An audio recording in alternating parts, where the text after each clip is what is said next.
we're live. All right. Then hello everybody. Welcome to the stream. This is Ninjaspence. That's your DM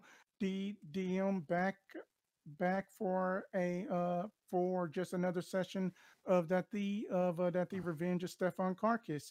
And then can we have the players introduce themselves for tonight's game? I'm Ari. I'm playing a changeling bard. I'll be playing Hoggpaw, the arcane cleric.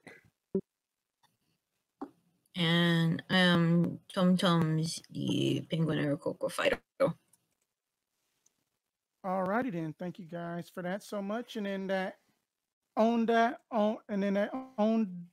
last episode of the Revenge of Stefan Kracus, that the party had successfully defeated the hobgoblin Golar, then that they had basically rescued Taisha, met a new friend, and then that they were on their way now officially up in the city that the state of Dulasol. But due to the influx of traffic, that the party had to travel through the Crescent Chili Hills. After almost getting lost in a sandstorm, getting just accused of peeping from just some old woman's shack and not being able to help out, that the party did manage to find a cave to basically rest up for the night while that the bad sandstorm was coming along. And then that Hoggpaw was actually able to find some improvements made to the cart, some weatherproofing tarp and such. However, as soon as the party was on their way to Roca, then that they had to deal with the fire snake problem. After just getting burned to singes and stuff, that the party had basically saved the mining town, and then that they were about to speak to Guy Riverhopper, and that this is where we will pick up. But first, it seems like that I owe y'all some money. Is that correct? That is correct. Also, to give a heads up, I think Fizzle is spot welding a water heater right now. Oh. Okay. Oh, that the Memphis water heaters are going to be proud. Okay, then. So, let me see here. I'm just doing some quick calculations. Alrighty, then. I need somebody to roll me. What was that? No, I was just going back up, and it says, I wrote in caps back down last time we played, remind Spencer to make a loot roll. Yeah. Alright. Then I need somebody to give me a D100 roll. Big money, no whammies, no whammies. 21. Whack. Okay. Can somebody give me 2D4? Not it, because I suck. Oh no! Oh. Wow! I Two am ones. so sorry. Well, that's the number. Wow! Oh my God! I can't believe this. Ouch! Well, Hoggpaw rolls things out. On that the last fire snake that you guys killed, y'all only found 50 gold worth of art objects. That's it. Oh, man, that sucks. I'm sorry, guys. I guess they all burned up. So how much was that? 50 gold? So, okay. Just 50 gold. Put it in the party fund, Hoggpaw. I'm also updating what we all got in the party fund, including our employees that eventually we're going to have to pay. I feel bad for that. That was pretty sad. On my and Nate's part. Well, to be fair, snakes don't have pockets. Therefore, I don't really expect to find anything on them. No, I'm glad you are looking on the right side, Hoggpaw. Yeah, I'm just putting y'all on the scene right now so then that y'all can still act the scene. I apologize for interrupting.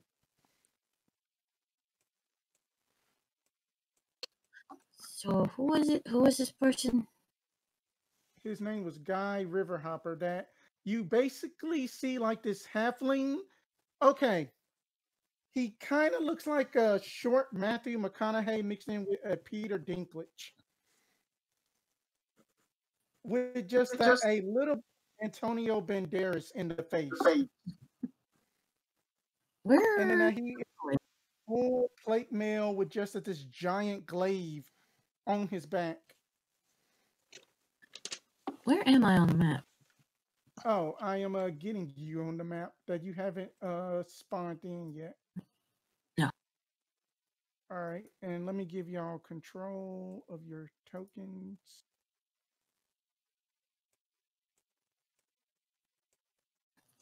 Okay, So- Ari, you should do yours. Okay, TumTum can move hers. And Hoggpaw, okay, good deal, good deal. Okay. And then that Fizzle was just like, well, that was fun. That we managed to burn those snakes, didn't we? Yep. Yeah. What was up with those though? Huh.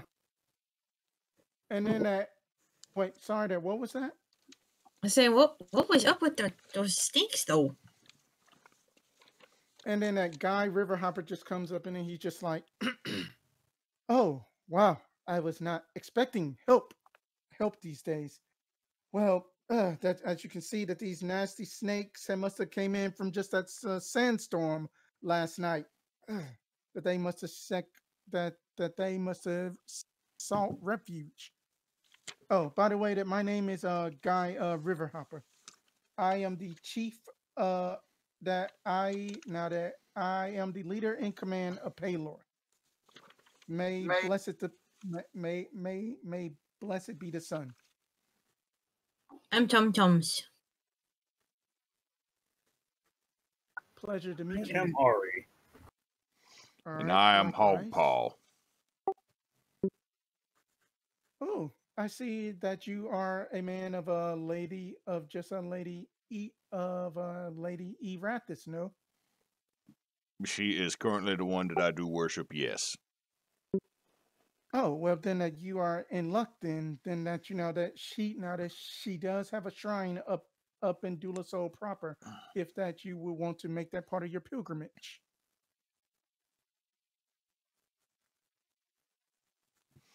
I just may.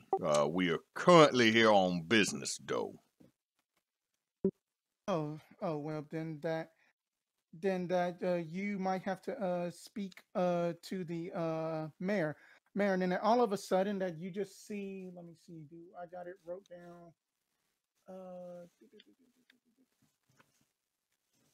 Yeah. Okay then. And then you just basically just see just like a female dwarf that she is dressed up in light and airy clothes that does not seem to match the town folks' mining and their working garb.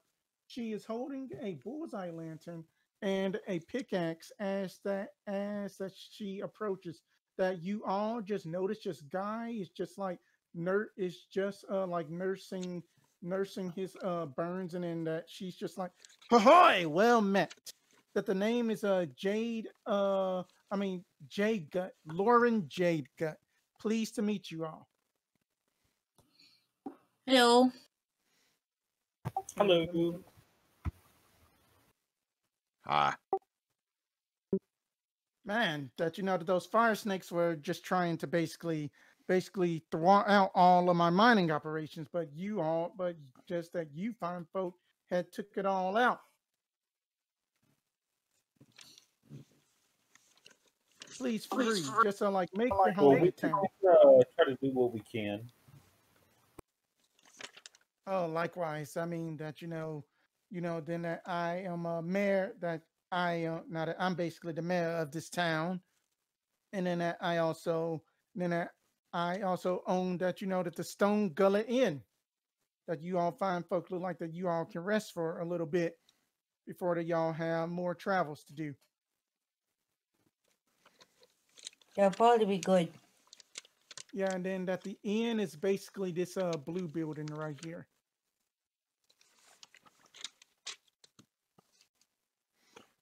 Which building was that again, DM? The blue building right here, where that you just saw Ari move right here. All right. So yeah, so just Miss Lauren, that you can just call me Lauren. And then just please feel free to like explore the town, make do that we have basically one of the best tanning smiths in town. Oh yes, and then that also then that you know that I will give you a little bit something from just my own personal coffer. And then as she just basically just like reaches just into her many belt pouches, and then as she just tosses y'all 500 gold. Like here, but that's for safe now.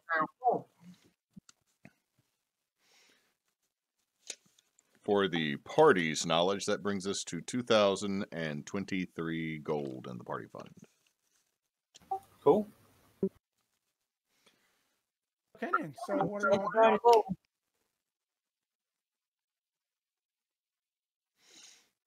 Okay, so I guess we're going to go to the end and have a sit for a moment, I guess.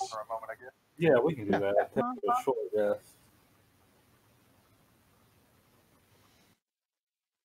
All right. Oh wait, let me move Fizzle there.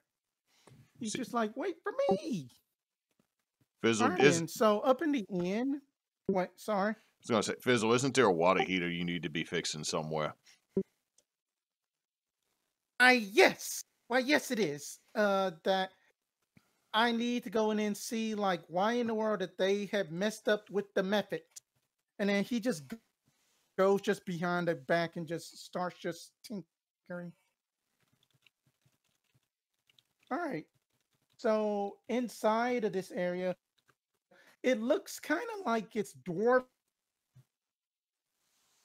like dusty looking people that just got a lot of soot and grime and stuff. But you know that the establishment just has that old mining time charm to it, and then that the menu has just stuff for just like everything is just rock themed.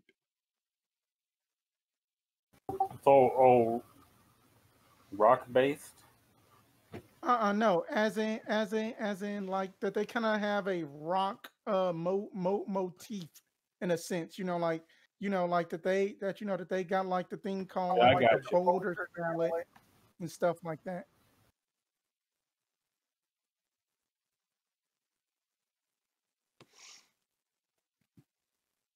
So as we go in, I think Hoggpaw is going to find a table pretty quick and then start looking over paperwork. What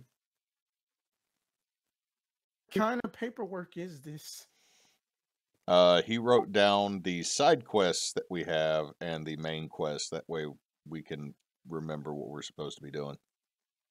Because it's been about 2 weeks. And that that as you are basically like looking over the paperwork that you have up in your journal that you're supposed to be going to the town of Sanctuary to be speaking to Emily Smucker. Your side quest is basically you have to go to Dulasol, the proper, and then that you got to speak to a barkeep about just about that and associate that Delphi wants something taken from. All right. Making sure that I had everything written down right, DM. Thank you. No problem. But as that you are just like looking over the paperwork, you just see just this rather beautiful looking, just like I would say about a human girl, that she looked like that, young woman, that she looked like she's about 19 to 22 range, that she has like long brown hair up in her locks, that she has just a very, it is a very particular wizard's book, standard like wizard's robe and stuff. And then she's just like, hi, how are you? Yo.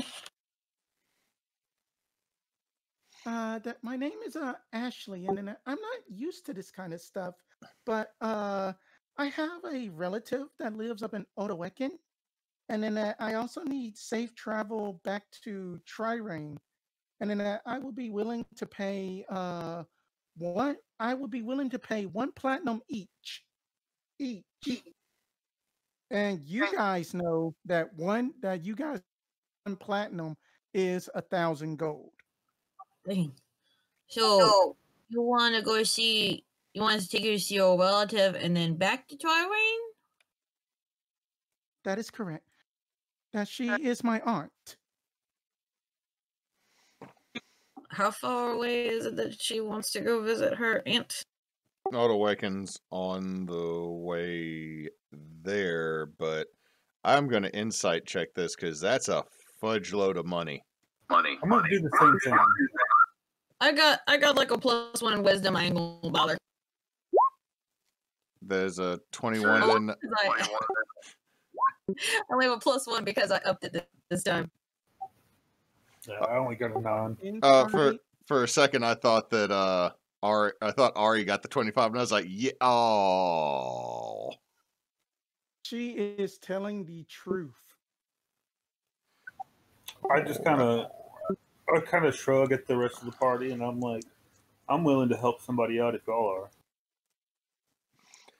I honestly feel like that is an exorbitant fund, but who am I to judge how people spend their money? I mean that I do come from noble background because that most people are very curious about where I come from. That I come from this place called like Lamphanu. That for what? Lamphanu. Yes, Lamphanu. Is that just? See if I know what that is. Sure. Mm-hmm. I think that's just south of Mount Behold.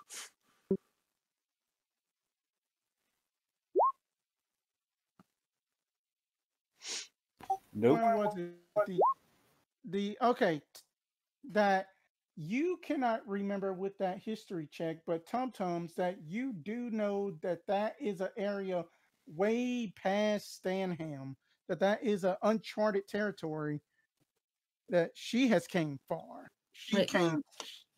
What do you feel if you're from all the way over there? Like nobody goes there.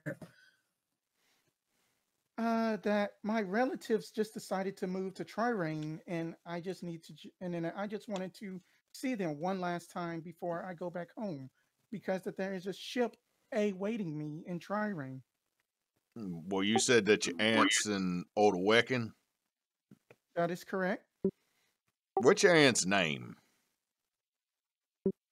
Her name is Sherry. Sherry. Gonna lean over to TumTums. We don't really have any reason to believe that this young lady is being deceptive, but I feel like we should go ahead and do it.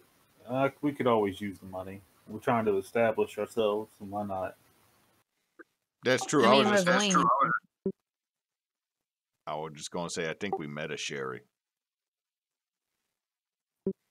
Did we meet Sherry? I don't know. I think we did. I'm just trying to figure out how small the world is. How small the world is? Let me just put, okay. Villarara, a little bit of metagaming here. Villarara is about the size of, is that, okay, then okay, I had thought that was another history check. But Villarara is about the size of the United States and Canada combined, pretty much. But I meant it more like, meet somebody like over in Oklahoma that went to school with your mom, like it's a small world type situation.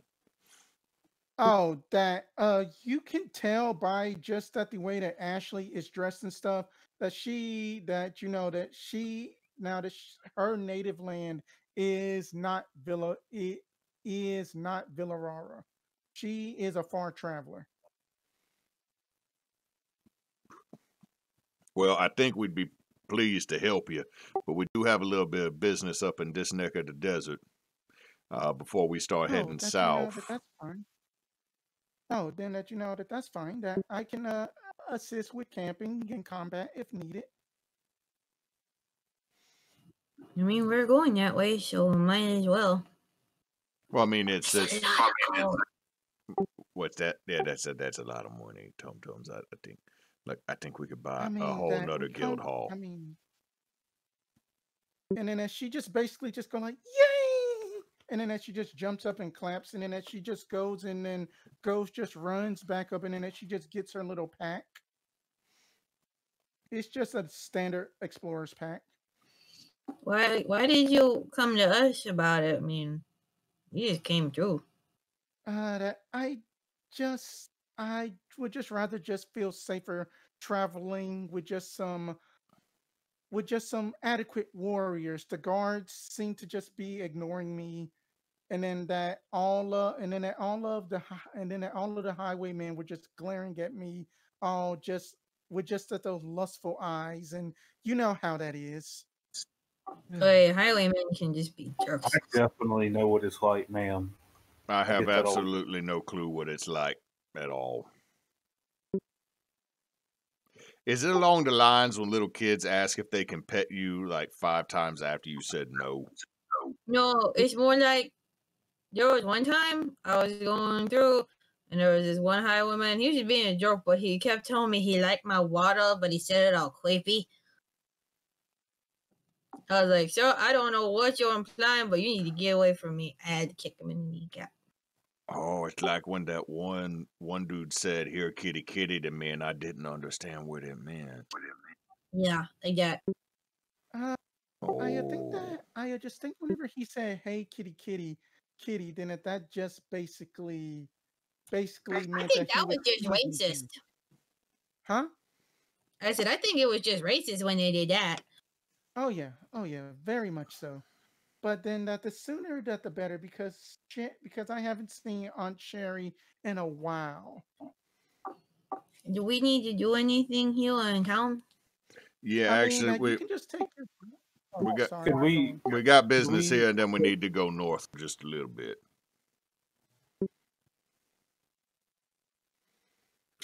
What was it we needed to do?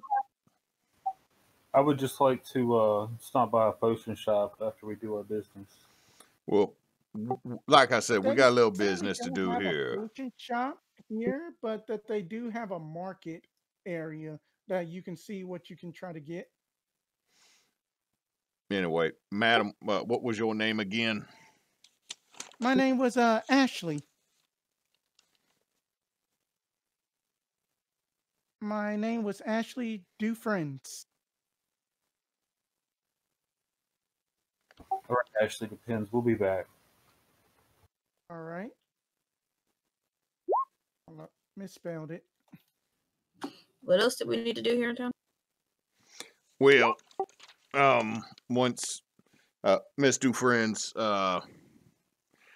if you might want to stay here at this fine tavern, we're going to take care of some business here in town real quick, and then go up to Dulasol probably for about a day or two. Would you be fine waiting here in the meantime? Oh, that's absolutely fine. I can wait here. Right. And if Ari's going to go look for a shop, Hoggpaw is going to accompany. Okay, then. So where are y'all going to be at? If y'all are splitting the party, that this area is relatively safe for the most part. Where's the market over here? The market area is where these stalls are. That's where I'm going to go. Okay. Where is TumTums going? I'm going to stick with them. Okay. So up in the market, you just see like that the market kind of gets a lit, that you know that some of the tapestry and stuff had just got burned and stuff. And then you say that you are looking for potions, right? That's right. All right. And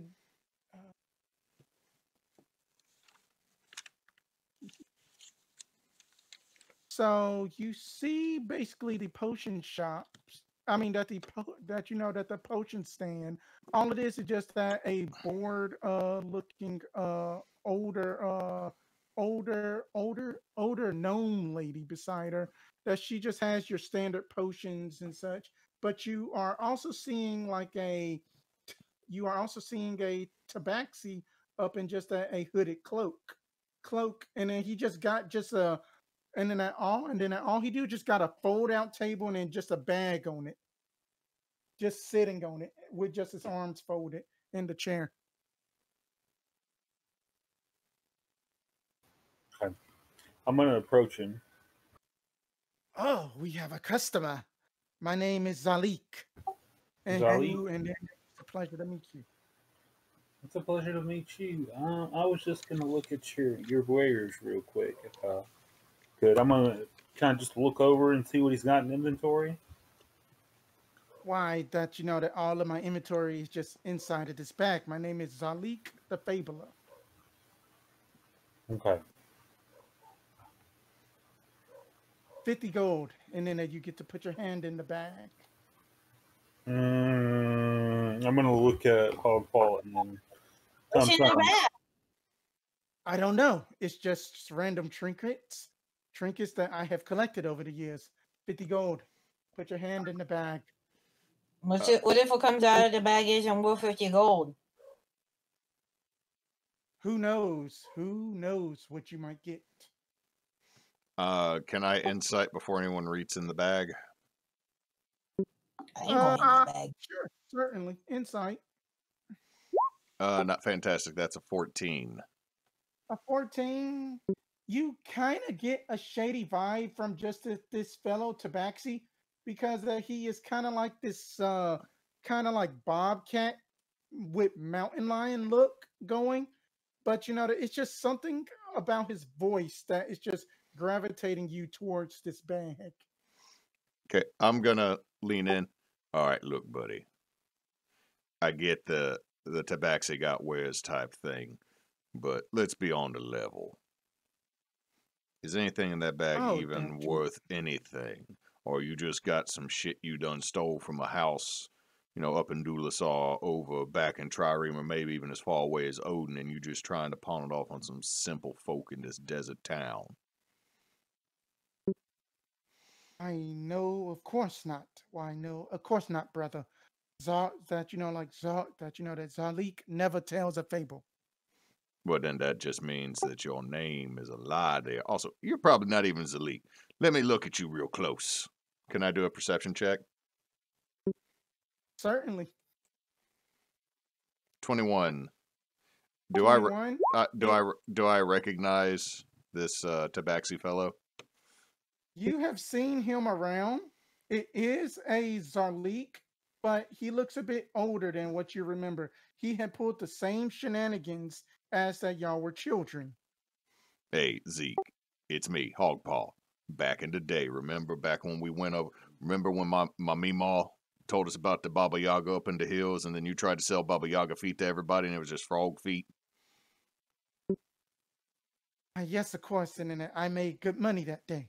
Yeah, don't pull that crap on my friends right now, or your feet will be being sold, okay? Is anything actually in that bag worth anything? Or at least offer them a better price, like maybe like 5 gold to reach in the bag.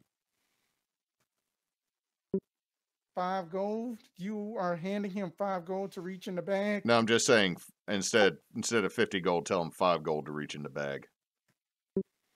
No deal. No deal. All of these items are magical. 50 gold. Now, are you saying magical as in they actually have magic, or they're magical because like they have someone's memories? Like, are we gonna pull out like somebody's Hummel figurine that you stole from a noble's like Precious Moments collection? Can only give me a quick perception check, right quick.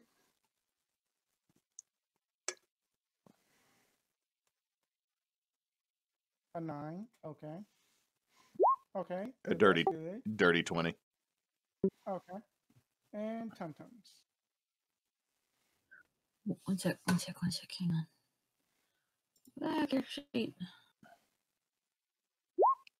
Okay, then. So that while that Ari is still kind of sort of like looking at the bag and stuff, you, Hoggpaw and TumTum just see like this gnome as like Zarlik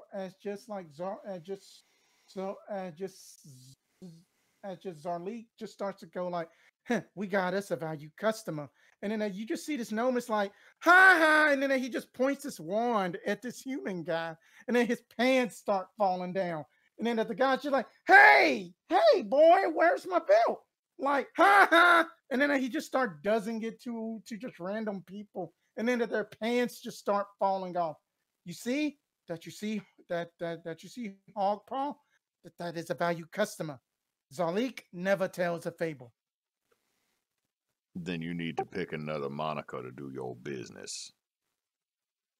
I still say that bag is not full of anything useful, so either you can allow my friend here gold.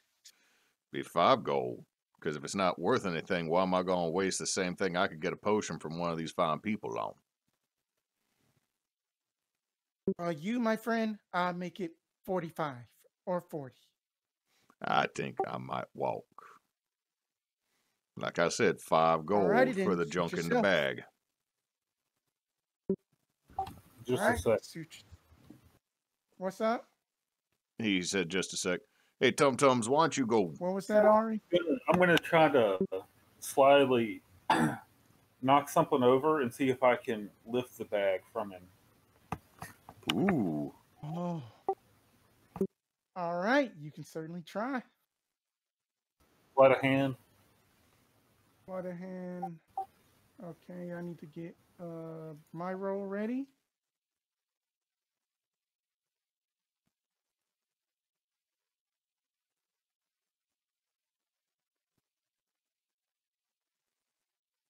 Okay. 15. Ooh. So basically, as that you try to knock over something, and then you try to get the bag from him, he just like snatches up the bag and be like, "Oh, you dad cheat Malik? No business." Oh no, I just fell. I'm so good. And then he just like folds up the table, throws it in the bag with his chair, and he just runs. You made the right decision. I bet that bag is full of nothing but garbage. I mean, he might have a bag of holding with some random stuff in it. No, we're going to come out there good. Okay. Look, he was just making me angry. Oh, no, I was about to get angry, too, because if he had tried to do anything to you, there would have been a cat fight.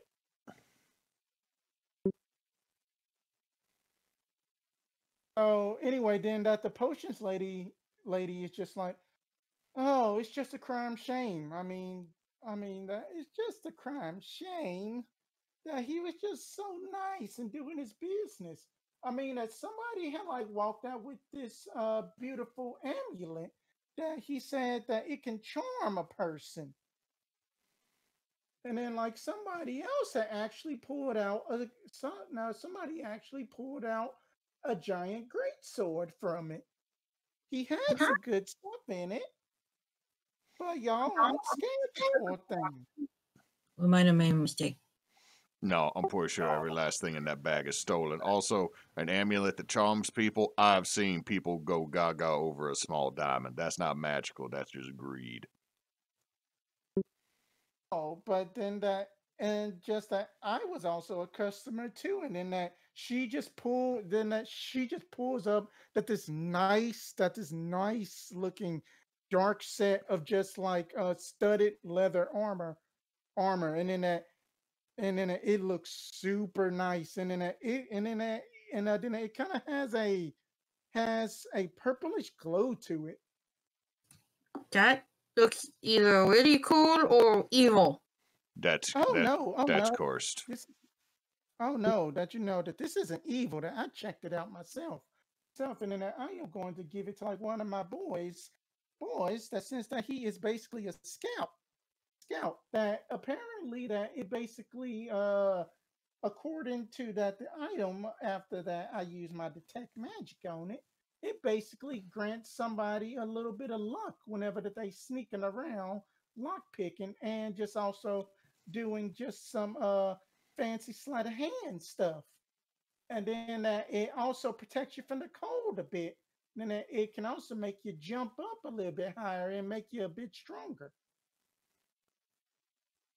Somebody got Ninja Gaiden armor.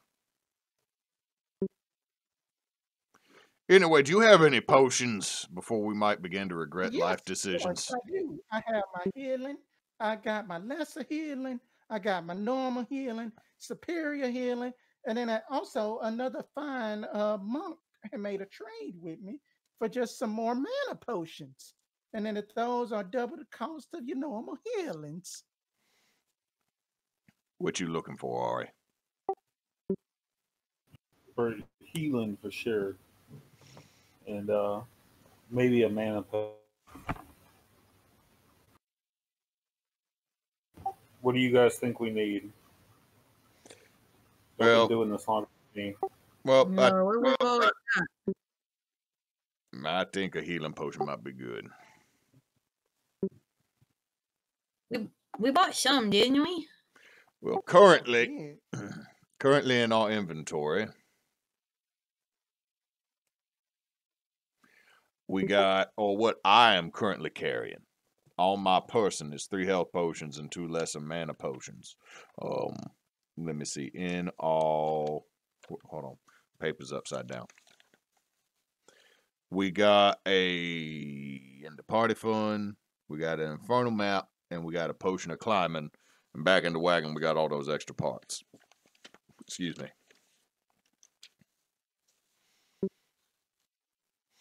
So I don't think it's a bad idea for either one of y'all to be carrying an extra health potion in case I might not be able to, healy bow you.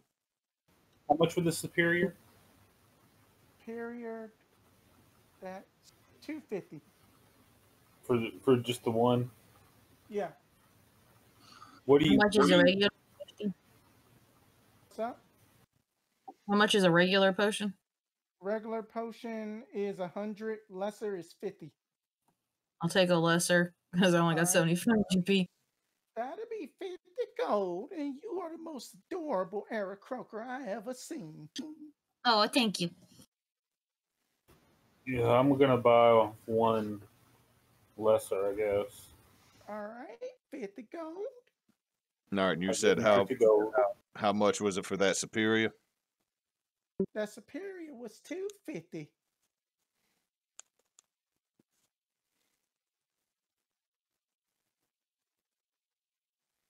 Mm-hmm. I'll buy that superior one and add it to the put that in our party inventory.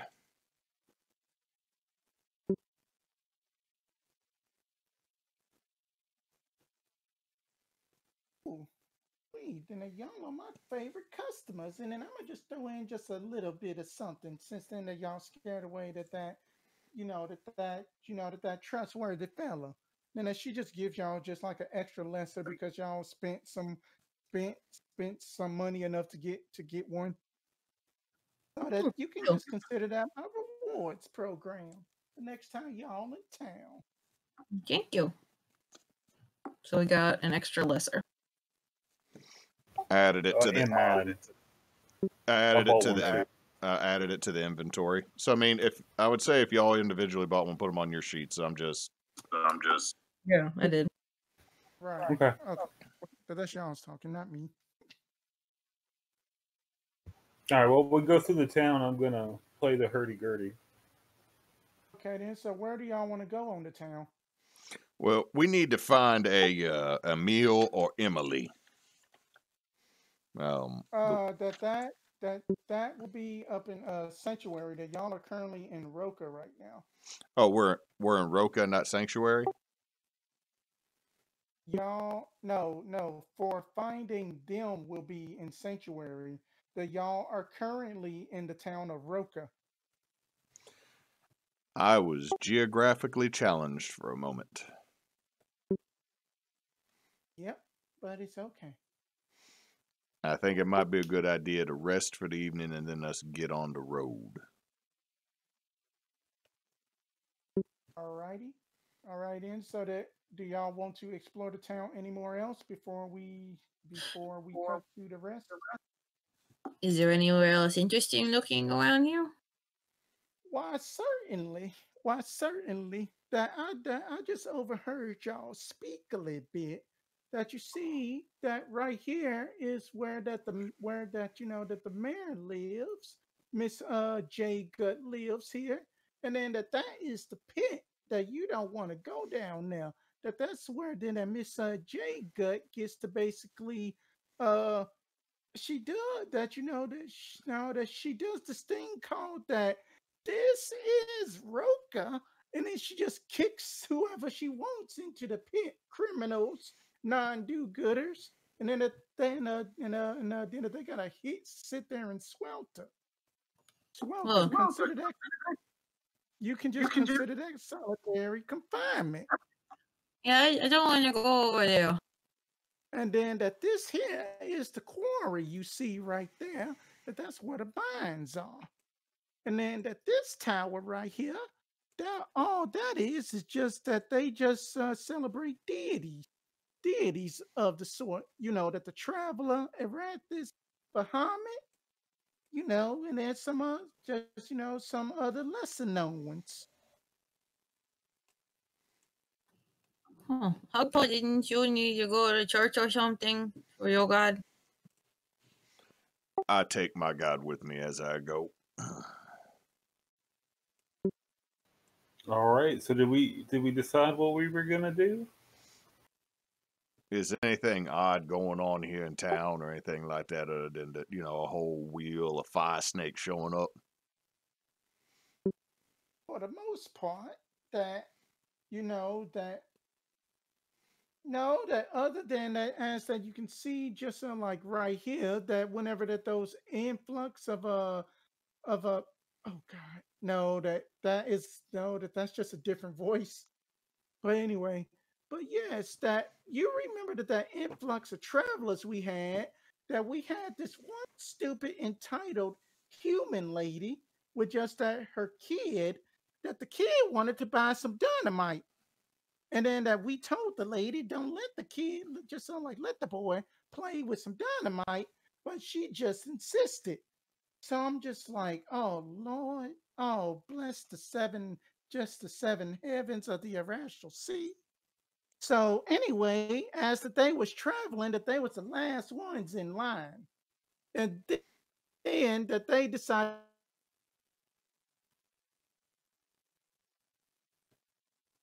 because he was learning a little bit of fire magic. That the kid is all right, hopefully, even though that he had lost a little hand, nothing to it. But then that the current path to Dulasol is basically blocked off for about a week. Is that also the way to get to Sanctuary? No. Why, no, of course not. No, that is to the big city, Dulasol. That the sanctuary is to the south of us.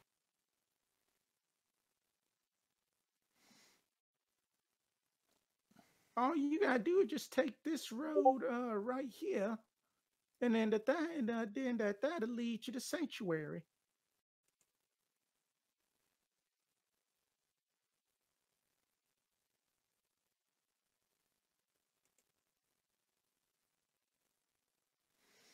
Well, did y'all catch that?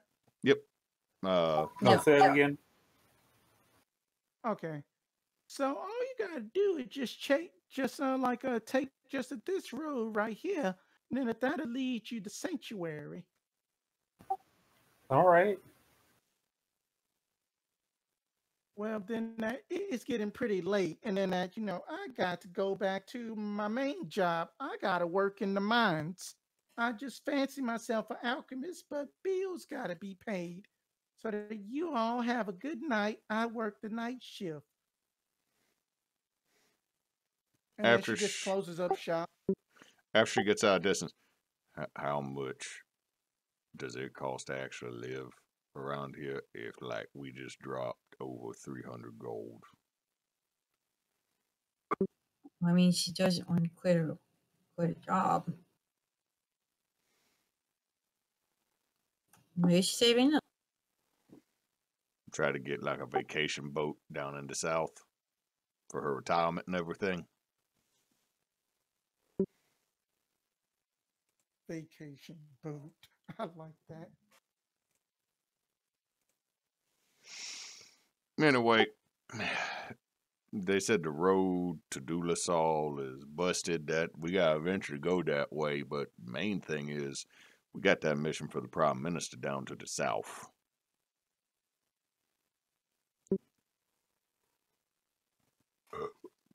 Excuse me. Ugh.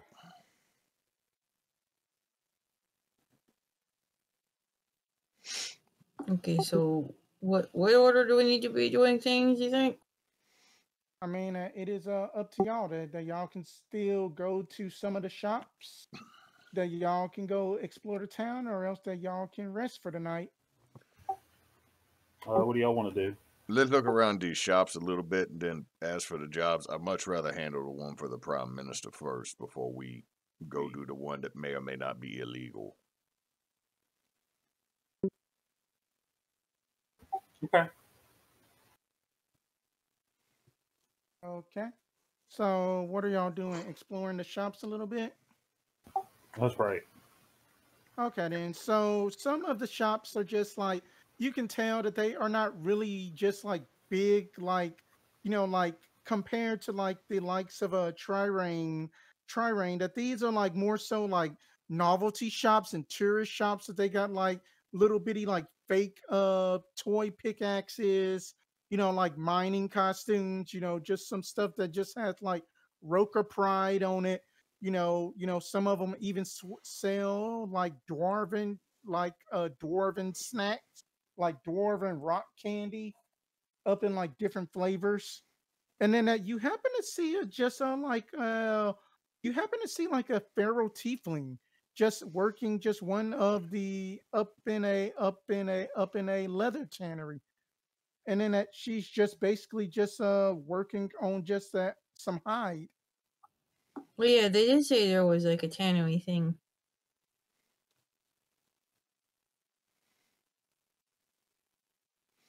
You guys want to look? Hello, madam.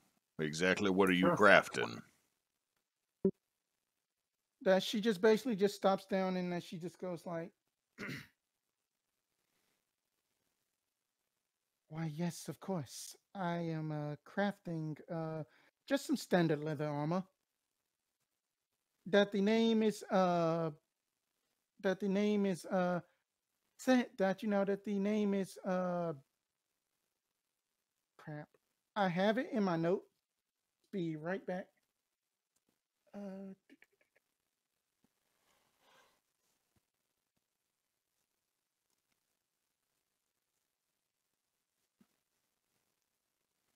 Oh yes, of course. Oh yes, of course. I'm sorry about that. That my name that my now that my name is Sanjay Old Greg Santica, but my friends just call me Old Greg.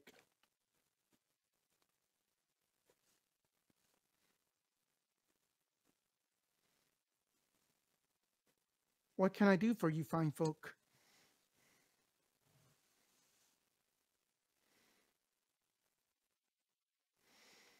Did y'all catch that? Yep. Well, I myself am not aware mostly of the leather armors, and I believe my small friend here prefers heavier equipment. But what about you, Ari? Well, maybe. Let me see. Well, I think I'm wearing leather armor already. that's some interesting leather armor I see there. It's kind of patchy, but it seems like it'll do protection. I mean, I offer just standard repair for basically 50 gold, and then if that you want it improved, that is my more expensive services. Well, I only have 25 gold at the moment. Maybe after we complete our mission, I'll come back and look at things. Well, what type of improvements can you offer? And type of improvements I can offer is just based on just some old-fashioned tiefling magic of just from Helion's Crook. Basically, that I can improve it, even though then I don't need armor for that the likes of myself. And that she just kind of like flexes, as that you just see just like a bunch of like leather is just stitched together. And then she just throws a punch at it, and then that the punching bag goes up and comes back down. Like, I fancy myself a monk of some types. Now, when you say Hellion magic, what exactly can you offer as a benefit to the armor that you improve?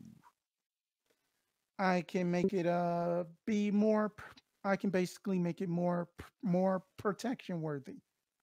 So basically, that it would be harder. So it'd be harder for a shiv, or else a punch to penetrate it, to actually hurt the vitals. How much is that service? Let me see that the standard one is 600. That the that you know that that you see that the deluxe is 2,000, and just for that the whole shebang would be 6,000. Hmm. Well, good to know the prices. About how long does it take you to do that? Usually about it'll be about usually for just standard and deluxe, it'll basically be like a couple of days, maybe just about 4 days at the max. For that the ultimate, that's also a bonus deal that comes with I offer free leather dyeing. I basically have to take it to Helion's crook, so then we can infuse it with just that with just the proper with just the proper magics, and then it'll basically be custom tailor made. All right. Well, thank you very much for your information. Why, yes, of course. And then also then if that you see another tiefling similar to me by the name of Velmesia, tell her now that you need to tell her that mother and father are looking for her. What was your name? Velmesia. Velmesia. Mm-hmm. Oh, okay. There we go.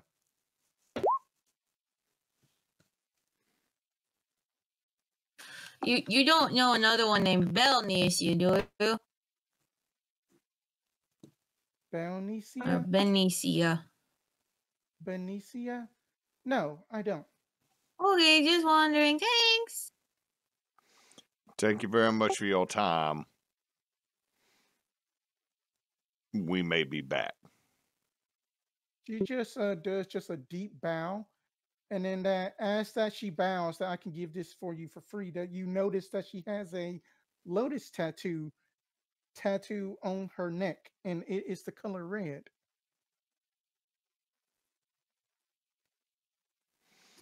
Red lotus tattoo. As we're walking away, all right, that ain't a bad deal for you to maybe be a little bit more haughty. I might come back. It is a good deal. I just, like I said, I've only got like 25 gold. I know, but at the same time, we kind of bound by fate. I'm assuming keeping everybody alive is possibly key to the magical birthmark type thing. So, I don't know. So far, I've seen you and Fizzle, and Fizzle's really squishy, but I don't think he can wear armor. I don't know if you're squishy or not. You've mostly been watching the card. So, I'm just trying to keep what I'm assuming is going to be like our magical extended family safe. Okay. How much were the improvements? About 600, but it'll be 4 days for her to walk on it, so then you won't be walking around without your leather. 2,000 and 6,000 respectively for +1, +2, +3. Okay. We'll see when we get back. Let's make sure that we actually make a little money first. Not a bad idea, but also I was about to buy TumTums, one of those tiny pickaxes. All right. You don't I have I have something. I got something a couple of fights ago. Oh, that you are going to buy a toy pickaxe? I got a sickle. I have a morning star. A toy pickaxe? Why would you buy me a toy pickaxe? It's kind of adorable. That's gonna be 5 gold if that you are buying one. I have a morning star and a light crossbow and a whip and a sickle.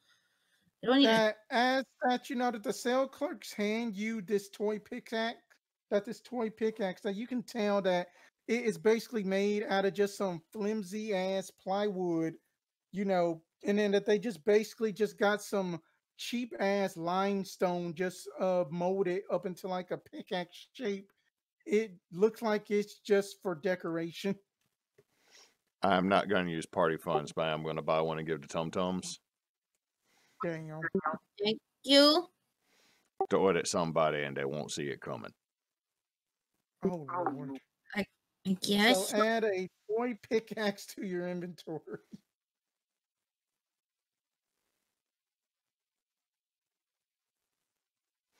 Also, I'm assuming So this thing is hella flammable as well because it's just cheaply made. Right. Just like it's just like something to keep the kids entertained pretty much around the parks. Ooh, I didn't mean to bump into the mic. Okay, I hope that didn't get picked up. But anyway. It did. I'm sorry. Oh. I'm watching anyway. the sound on here. But DM, could we take a little 5-minute break real quick? Yeah, sure. And then we will be right back after these messages.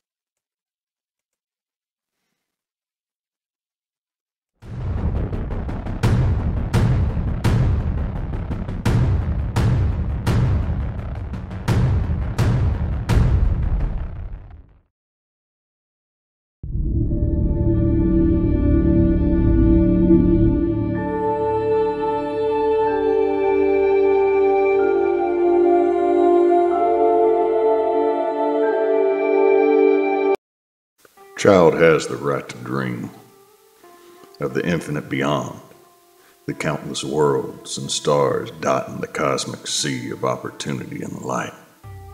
This dream drove humans to the stars and the nay uncountable celestial bodies beyond, to achieve and do the unthinkable, to reach out into the deepness of space and grab eternity, to settle new worlds, to explore the unknown and the unseen. You now count yourself amongst their ilk as you head into the Outer Banks. But the question is, are you ready?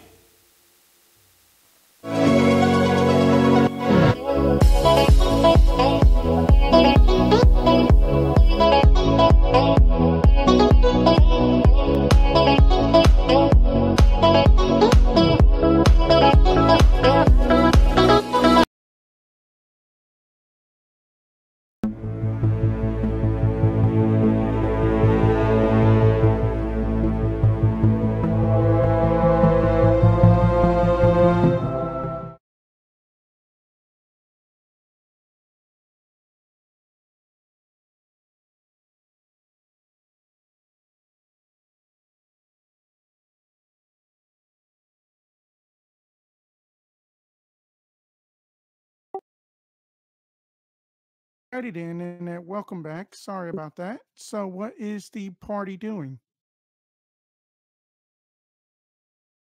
I think we're gonna go rest, right, and leave in the morning.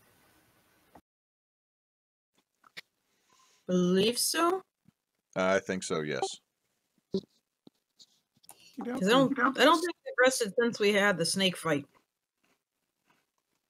All right then. So basically, that you all just mark off. Well, then, since that y'all saved the town, that y'all do not get charged for your room. So that you all board. So that you all basically go to sleep up in your own like respective beds. Hoggpaw, you have a dream of just like blue gears, like civilization is being built up from the ground up. And then you just see this beautiful blonde woman. You are not certain if it's a human or else an elf or else even a half elf, but you just know that she's very beautiful with just bold blue eyes. And then she's like, "Oh, hello, Master Hoggpaw. Come sit beside me." Hoggpaw is going to just move over there and sit beside her. "Oh, that you have done great things with just your knowledge of the arcane." look at just all of the civilization that is being built. It is wonderful, is it? Yeah, I would say that this is pretty good. Make sure I'm not about to assume something wrong. You are Arathis, right? Why, yes, silly, I am. Why would I ever dissuade you? She just kind of like looks at you, just kind of like, like that motherly look to you. I know that you have been having some doubts about basically if you are good enough. Well, I want you to know that you are good enough if you set your mind to it. You really are something else. Just basically taking out that rather despicable guard and just that you have look at yourself that you are building a guild even though that it is odd that y'all can't think of a name, but I'm sure something would come up. No, I think our friend Arik came up with a pretty decent name, calling us the Elderberry Dragon. Just Elder Dragon. But if you want to call us Elderberry, that's cool. That the Elderberry Dragon sound just delicious. It actually sounds like a drink up here in the Astral Sea. But never mind that. Never mind that. Are we in the Astral Sea right now? Oh, no. No. That this is your dream. That I would never, ever take you to the Astral Sea unless, of course, if you wanted to come to my palace. But I feel like that you need to be deeper into my covenant a little bit. No offense. No, I understand. It's not the first time I've been told I'm too much of an alley cat to come into house. That you should not just be so hard on yourself. But but you can just remember this, my child. You know that you are special. You are destined for great things. And we will be in touch. And then that she touches you. And then that this is probably where your ASI comes into play and stuff. And that you have fun building things. And she just like fades off. And then you just wake up in the morning time. And then that you all have been healed. Any spells or action surges have been restored. Any key points, HP's up to full, and that's it. I just met God in my dream. This shit is actually real. I need to reconsider some life choices.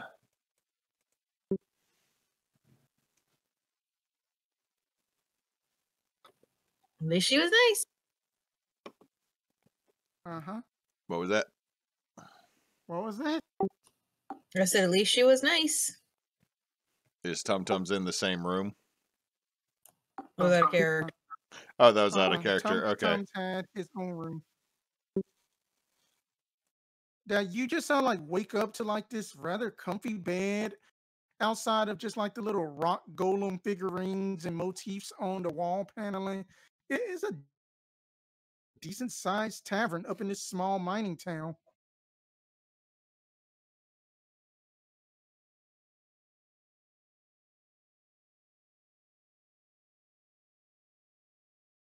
So what are y'all doing?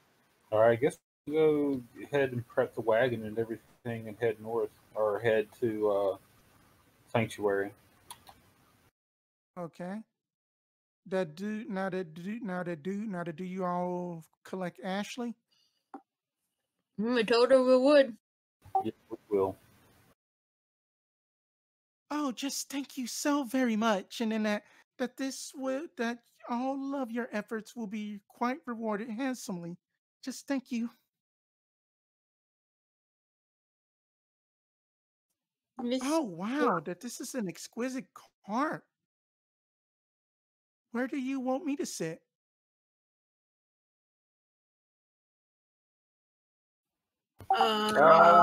You'd be most comfortable.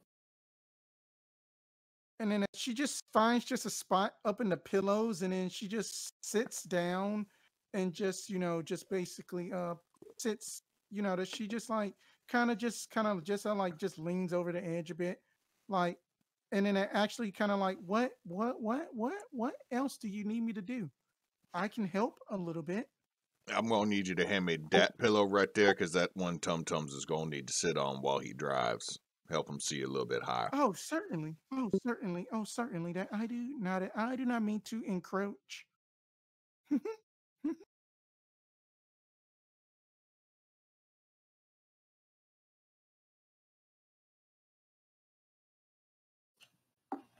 I mean, you can just sit back and relax. We just are going to be traveling right now. Then that's just lovely. That this cold, that that this kind of warm desert air. Oh, and then she just kind of just relaxes a bit.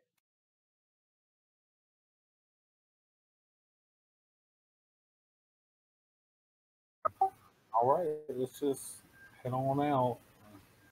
All righty then. So basically, let me see here. Oh, wait a minute. Then that's the items that y'all would have probably got from this bag that none of y'all did. Where is that document?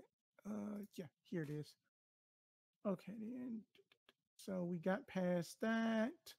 Okay, then. So after that, okay, then I have already passed that. Oh, yes. And then that I am changing one thing because I finally found that her last name is actually this Viditatis, not Defriends. Viditatis is her last name. Okay. All right, then.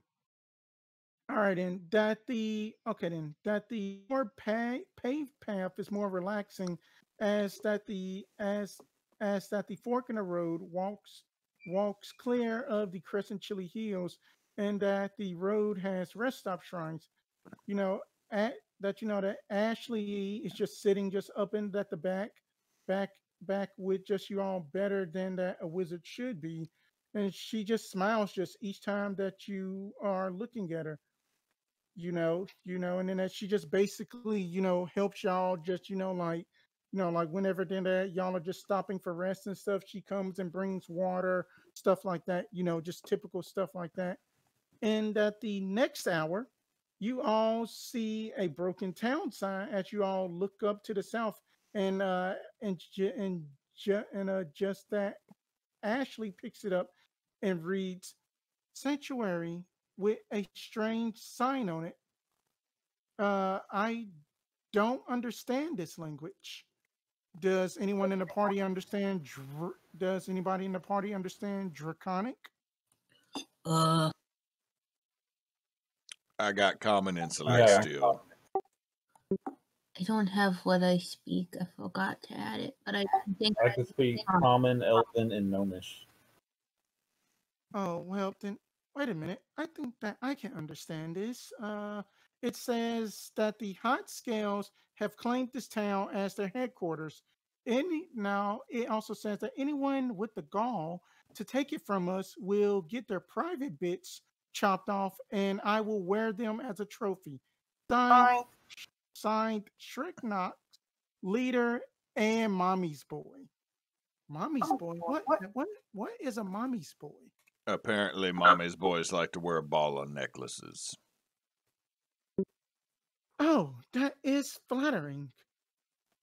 So what do y'all do? That this town is about 200 feet in front of y'all, and let me go ahead and swap up the map. Oh, there's a gang that took over the town. Yep. Apparently that town is sanctuary. Well, looks like we're gonna have to fight a gang, you guys. Well, in that case, TumTums, just keep us going forward. Ari, you got your crossbow? I do. All right. So, actually, I really don't want anything bad to happen to Liam Neeson. Okay. Oh, wait, do you need the cart token? Because I can get this cart token out. Shall we leave the cart at the entrance to Sanctuary? I think maybe Mr. Fizzle. Wait, did we leave Fizzle back in town? I think y'all did. for the most part. But then that actually that Fizzle had basically taken care of his job, and then that he is just basically waiting. All right, Mr. And Fizzle. he's just like, "What do you need, boss?" Well, that was weird. Don't do that one. Could you watch the wagon while we go into town, as in your player is not here? Certainly, that I can just watch the town. I mean, that watch the cart. That I won't do anything to it. That I would just try to just see that that if I can learn to speak to this horse to make a business transaction with it. And he starts trying to scheme the horse. Gonna look at the horse. Now, Liam, don't sign any contracts with him. Roger that. I just had to. Oh shit, the horse. I don't know Liam Nielsen's voice that way. Oh shit, the horse can actually talk. Not really, but anyway. So okay then. A little bit of before we begin here, that I am just placing these 2 tokens up here, up in the corner, so that way that I can basically have them for just whenever that I take the initiative. So don't worry about them up there. All right, now continue with the scenes and such. All right. Seeing as the DM, since we had a sign saying that Mommy's boy is taking over this town, as we are moving through, I would like to hold a ray of frost for the first thing I see that is an enemy or does not look friendly.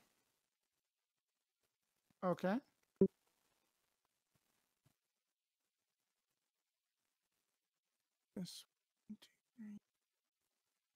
Okay, that should be enough. All right. Before we go in, I'm gonna go invisible.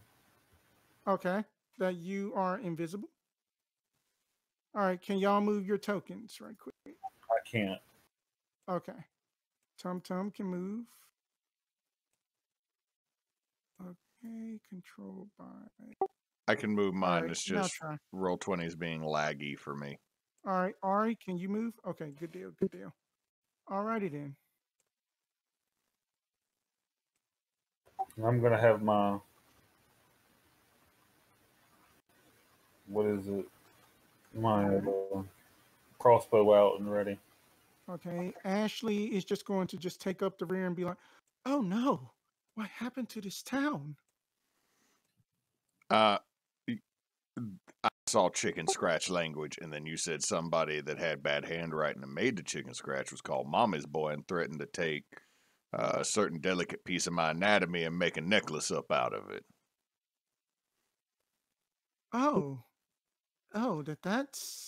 That's scary. Yeah. And then you just start to hear like cries of like, "Get off! Help! Help! Help!" Yep. That's not About expected. All right, and then give me a perception check for y'all.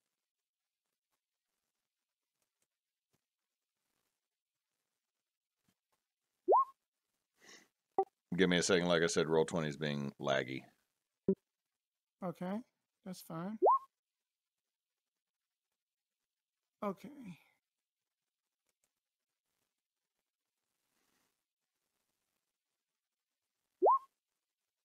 Okay, there we go. Ooh, yeah. Low roll. Bad on that. Low roll for me there, but that 12. So that all of you, well, I also got to do one for Ashley. Hold on right quick. No, take me to the journal.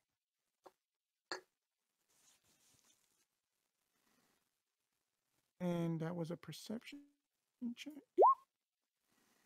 Ooh. She did not see anything. However, that you all just see just like that this one lizard folk is just basically just trying to just look around here and he just that you can just hear him go like, "Oh, halfling bones are delicious." And TumTum, from your location, you can see that this is a cliff and this is a quicksand. That this is a that you know that that is a quicksand pit. Well, there's a cliff field, but there's quicksand right underneath it, so we need to make sure we go around that. Now, did you say we saw the lizard folk? Yeah. Uh-huh. Right here, right beside this still that this building that was like destroyed, that still got some embers on it. You see that this guy is not paying attention to y'all at all. So, like I said, I was holding a ray of frost. Yeah. And 18. An 18 will hit. Roll damage. 7 cold, and his movement is reduced by, I believe, 5 feet. Alrighty then. So that he takes 7 damage, and then he's just like, ugh! And then he really can't move, but he just looks and be like, "Oh crap! I need to sound the alarm." Can I shoot an arrow at him, even though I'm going to lose my invisibility before he does? Shoot that with advantage. Oh, sorry, it's 10 feet. 10 feet off their movement. Oh, okay. That's fine. Ooh. So unfortunately that arrow misses because that it does not clear his AC. Where is this lizard now? Right here on top of one of the halfling bodies. Oh. I have a crossbow. I'm just trying to shoot him. Yeah, you can shoot him. 14. 14 just barely misses, as that he just basically just barely ducks out of the way. And Ashley is just about to like, oh, I need to pop this out. I need to pop it out. There we go. And then she just basically just holds out her hand, and she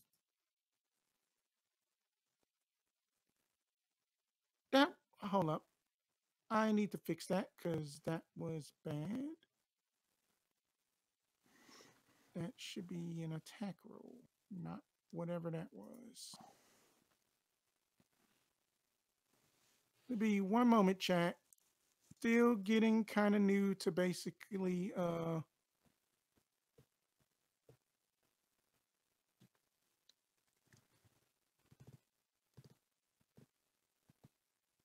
is it? Oh, output. It is an attack, not a spell card. Where is the damage at? Okay. Oh, I forget the damage type for Eldritch Blast. Is it a D12? Force. It's a D10 force.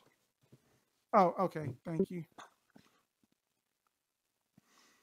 Yeah, when setting up NPCs and character sheets on this, and you do spells, you always make sure to list them as an attack to go through it quicker. Okay, then. All right. Thank you. Yeah, that's definitely going to hit, and then that basically she just basically just shoots it out, and then that you actually kind of notice that she actually empowers it, because that you could have sworn that it was almost 4 at once, and then that this one is out. And then she just like, did I get him? Yeah, you got him. And then she just says this so loudly that this one that you really don't see, that you just hear just a huh? Hoggpaw has an unamused face at that. Yay. Just like that this as that you okay then. Okay, then. So as that you all approach, you all notice this hamlet is spread out with iconic features. There is a bluff that has a few destroyed houses as you walk cautiously in this deserted town. Down the 10-foot cliff, there is a 20-foot radius quicksand spiral, and at the middle of the town, as you all are standing there, that you all just see just like one, two, three, actually six lizard man thugs, and then a bigger one without armor, holding a thorned whip and a teddy bear in his belt pouch. Roll an investigation on the teddy bear.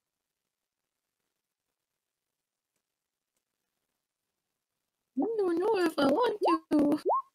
Oh, I got a 16. Okay, so so that Ari and Hoggpaw are just basically too busy to basically notice this about the teddy bear. But you, TumTums, that you see that there is a shopping list with just hearts on the bear that says "Love Mom." That is kind of like attached to the teddy bear. Wait, no. And then that the town elder, a halfling, is standing from here that you can kind of like see up into this open.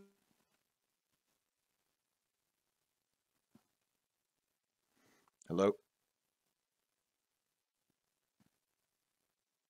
Lizard man is on the edges of the building. He is feebly holding a staff. Children are just cowering, and that the remaining of just the women's dresses, as some of the men look just bruised and beaten.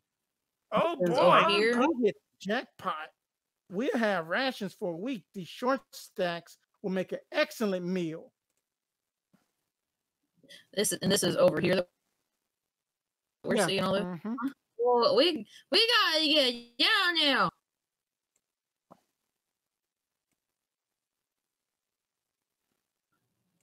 Oh my god, I can only go 50 feet if I dash.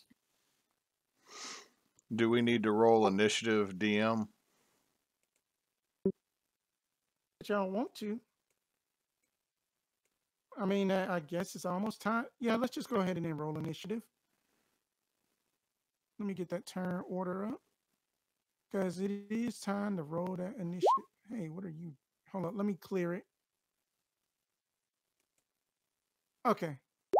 So let's just go ahead and get fresh rolls. Sorry, I didn't mean to clear it. It's cool. If it was Just some good rolls. No, I had a 4. TumTums had a 13. If you want to add us back in. No, just like re-roll. Okay. 9. Yeah, I only got one less. Okay, then. Okay, that's lizard folk. This is I need to make one adjustment because I don't need that to show just yet.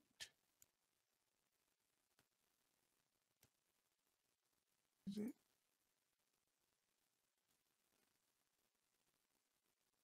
Okay. And this guy.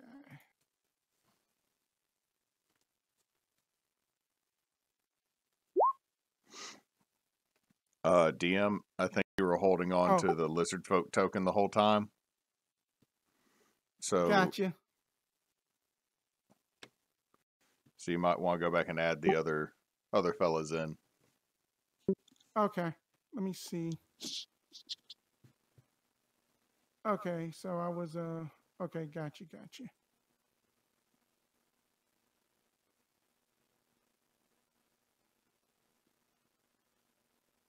Okay.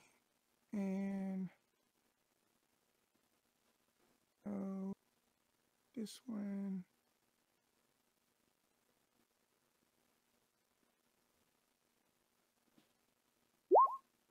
Okay, sorry about that, y'all. Okay, then, and then without further ado. Oh, wait. I'm just trying to get that turn order corrected again. Oh, wait a minute. I can move them in order. That's right. So let's see. It was the lizard people up top, then Ari, then TumTums and Hoggpaw shared. Wait a minute, no. Then that's TumTums and then that the boss. Then Hoggpaw. Wait, Hoggpaw is last. Math is hard, guys.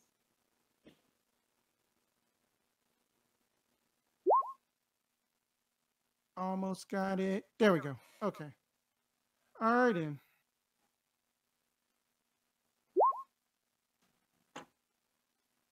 All right, let's get this started. All right, and next up is the lizard people. Is the lizard folk. And then if they are not going to do anything this round for say, let me see, what do they got?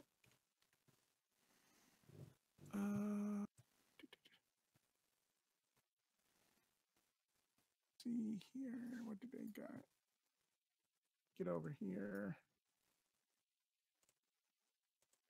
All right, this guy right here, he's just going to just move over here, and that's all what he can do. These two are going to move. He's going to move there. I keep on forgetting that they got dashes. 7, 8, 9, 10. This guy's going to dash up here, and that'll be them. Next up is Ari.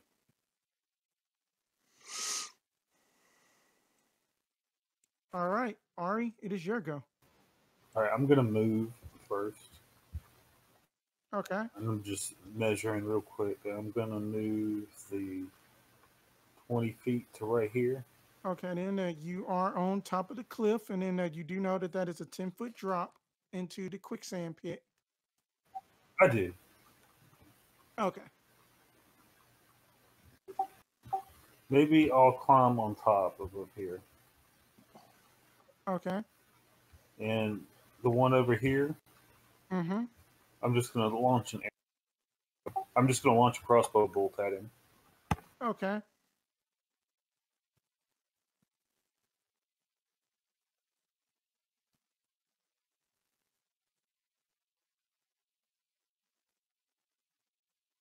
That would definitely hit. Roll damage. It's 4 piercing. All right, 4 piercing. Hold on real quick. Okay, that's fine.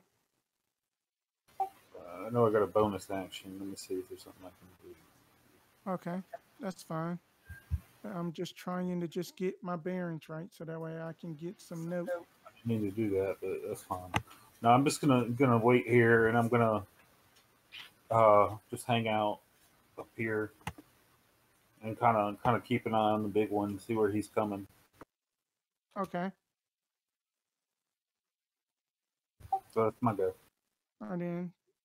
All right, so then that one just basically just gets shot, and then he's just like, "Oi, that hurt." All right. Next up is TumTums. Okay, so this here's a guy. Yeah. Okay. I'm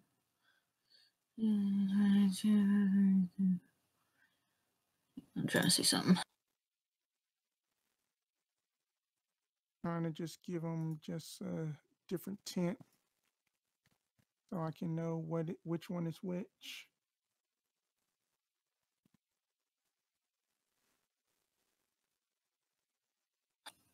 Let's see, and then there's a couple over here.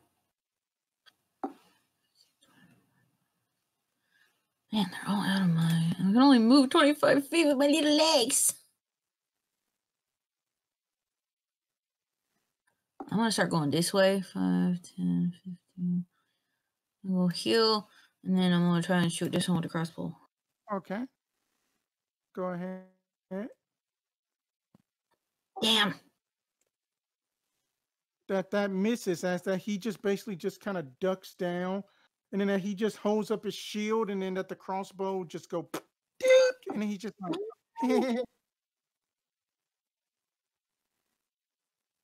All right. Is that TumTum? Yeah. Okay then.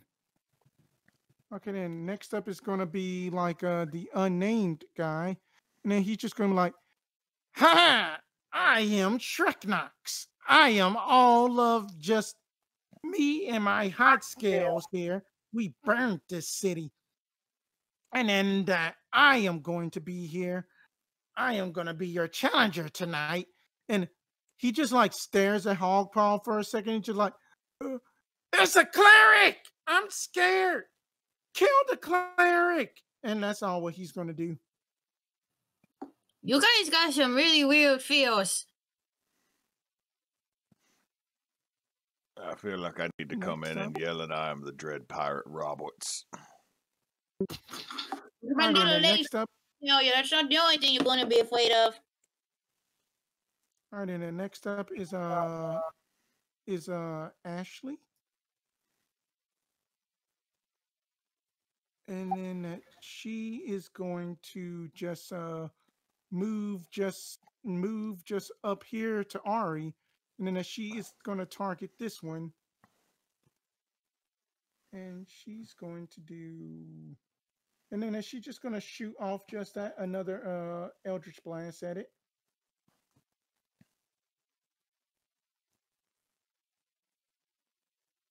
Okay, that she is going to actually shoot off 3 Eldritch Blasts at it. Let me make sure that I'm reading that right. Yeah, 3. So the first one hits. That's 6. Second one hits. So that's 12. And the last one hits. 1. So that this guy is barely up as that he just took just these sort of like purplish greenish shots all in the chest, and then that each time she shot just basically pulled him up closer to her. And she's just gonna be like, well, I guess that was easy. And next up is Hoggpaw. How high is this wall next to REDM? About 5 feet. It just only uses about 5 feet of movement. So that's 12, 13. So we're going to move 5, 10, 15, 20. With that 25, 30. With the lizard man, I think we get an attack of opportunity on me as I was running by. Where did you pass by exactly? Right here. I don't think. Oh, that you had passed by right here? Yeah. Okay. So that he is going to try to hit you with a heavy club. Does a 13 hit? Nope. So that a swing and a miss. All right. So what is Hoggpaw up to? All right. Let me measure here because there's a boy who commanded all his guys to do things. So that's within range. I'm going to expend a 2nd level spell slot to cast a 2nd level magic. One going at Budgie Butthole McGee that attacked me on my way past him, and the other 3 going towards Boss Boy. And my computer just froze. Do that to you. What's that? Hey, sorry, my computer froze for a second. Did you hear what I was saying? You were going to do a magic missile to this one. I'm doing a 2nd level magic missile. One's going to go towards the guy that got an attack of opportunity on me. The other 3 are going to go towards Boss. Okay. Give me a second again because Roll20 is lagging. There we go. So towards a guy who attacked me as I ran by. 2. He is still up. Okay, other 3 going towards their boss. Okay. Not terrible, but not great. So that's another 8 force damage. Okay. Let me just get that math in right quick. Math is hard. Remember that.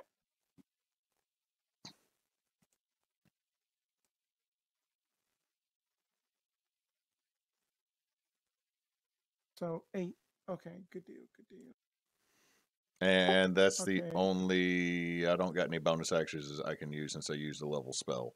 So. Okay. So basically that as soon as you shoot your purple arcane bolts at him, and then he's just like, oh, I despise clerics. Make sure that I'm gonna especially have fun wearing yours as a trophy. And that's all he says to you. Well, along those lines, in the land I'm from, there's a song called Nick. I think you understand what I might be saying. Yep. Alrighty then. For the general... So now... Sorry, DM. For the general listeners, I will not sing the song because it's an FCC fine. Right. Hold up. Is that... Okay. That this guy was on the map layer. So that's why y'all didn't see this guy. And then I couldn't click him.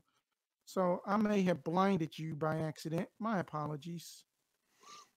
Okay. So now I can move him. And this will be yellow. But anyway...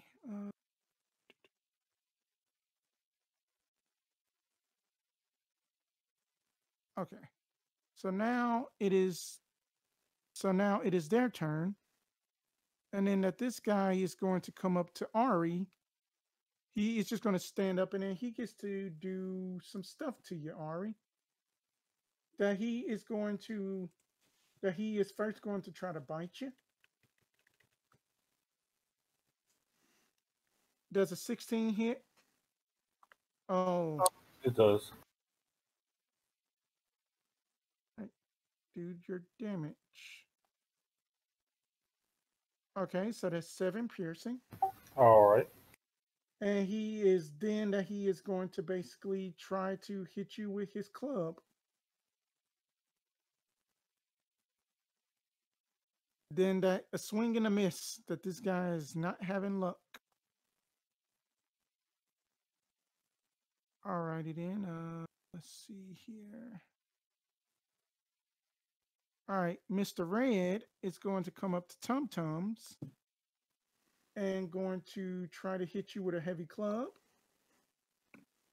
13. Nope. All right. How about the spiked shield bash? Nope. All right, so that's his turn. All right, Mr. Where's Purple? Mr. Purple is going to 1, 2, 3, 4, 5, 6. Is going to actually come in this way and then get up behind you. So he gets to make his with advantage. Because then if they start to gang up on you, first he's going to try to... Would she get an attack if it moved by him? Or, I'm sorry? Would she get an attack for moving by him? Because it is still adjacent within 5 feet. That's right. That's right. All right, with advantage of 16? Nope. Okay. And that was the heavy club. And now that they're going to try to bite one of your little flippers. Ew. All right. I guess I'll take it that hit. Yeah. And you get 6 piercing as he just bites your flipper. Ew. Right? And this guy, we are going to call him. We are going to call him. We're going to call him Orange.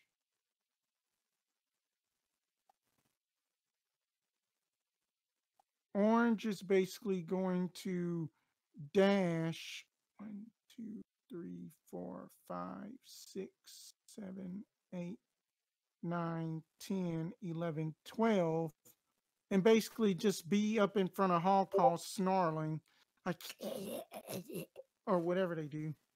I believe and you then need that a this guy is just going lozenge. to just, and then that this guy is just going to just continue just taking point just by Shrek knocks. Alrighty then. Next up is Ari. Well, Ari is going to pull out his rapier and kind of try to take the top of the lizard man's head off. Okay.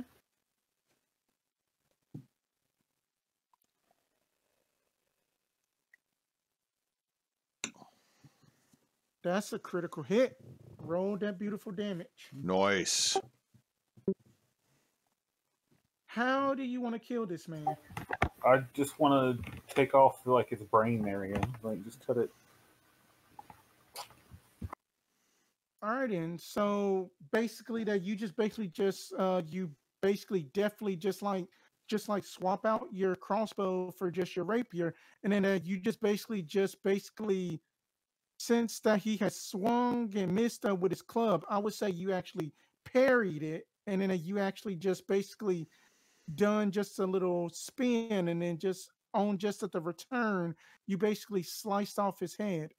Nicely done. Awesome. And I'd like to inspire TumTum, if I may. I don't know how that works. Sure. How do you inspire TumTum? I play a little ditty on my flute. Toot toot. You feel inspired, TumTum. You take a D. What is your inspiration dice? It's D6. You take a D6 of inspiration from Ari's ditty. Ready?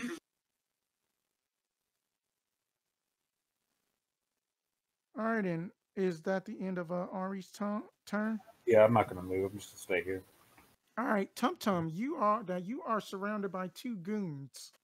What do you want? Right. What do you got? I'm gonna take my morning star. I'm gonna turn around. I'm gonna try and smack the one that bit me on the head. Okay, then. So that you are attacking purple. All right, roll to hit.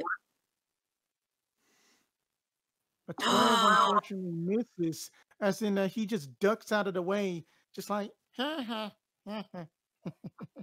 I roll good on everything but attacks. Crap. All right, then. Is that the end of TumTum's turn? You. All righty, then. Shrek knocks. And let's see here. What do you have? No, you're not Shrek knocks. You're somebody else. There we go. And then he's just going to go out like, all right, boys, get them. While I just move up closer to just this, cleric here. So he's going to dash 1, and he's going to try to get up all the way up to here, and just like look at you, funny Hoggpaw, just like, haha, you're next, and then I'm going to deliver you to mommy, especially.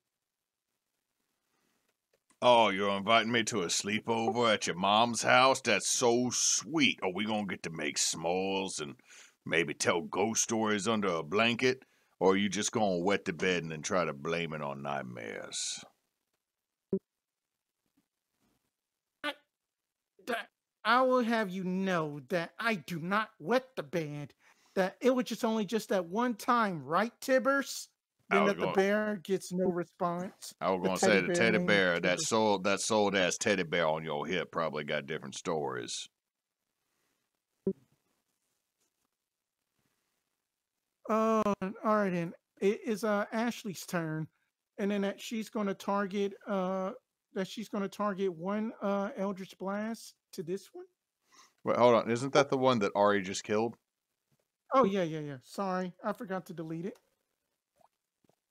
That she is going to target all three of them to the purple one, attacking TumTum.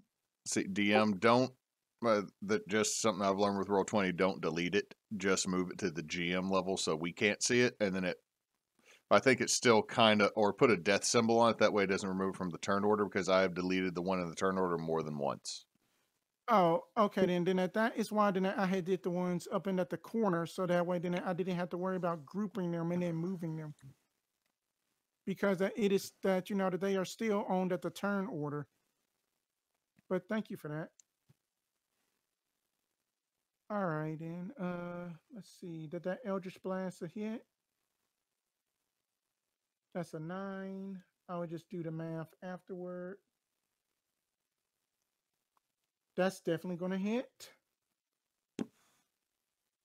That's a 10. So, and the last one. Yeah, that is going to do it. So that you just watch TumTum. It's just that this basically that this lizard folk is just like destroyed, as in like just do, and then that its body, and then that its body just goes limp on, just crashes into this table, and then Ashley just does a thumbs up, and that is the end of her turn. Hoggpaw, you are up.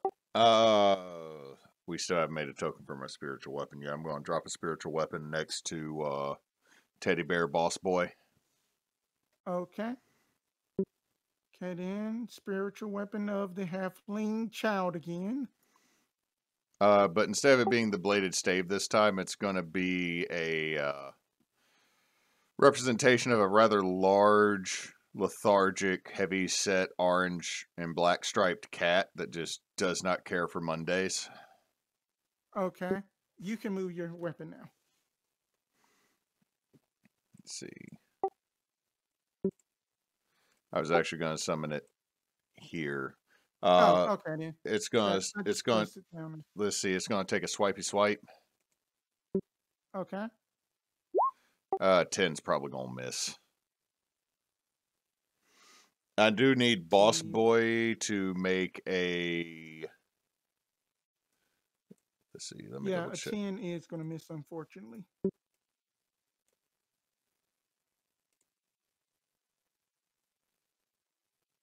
You froze up there. What kind of saving throw? I'm double checking. I was opening it up. I need him to make a wisdom saving throw.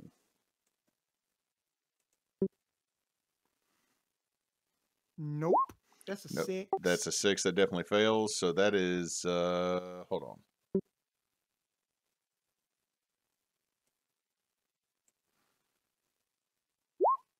Oh, come on. That is terrible damage, but I got a 4 on my D12 because he's already taken damage from me. So Hoggpaw is going to clang the Warhammer, and it'll ignite into flame as he hits his shield and just chime out the Toll of the Dead.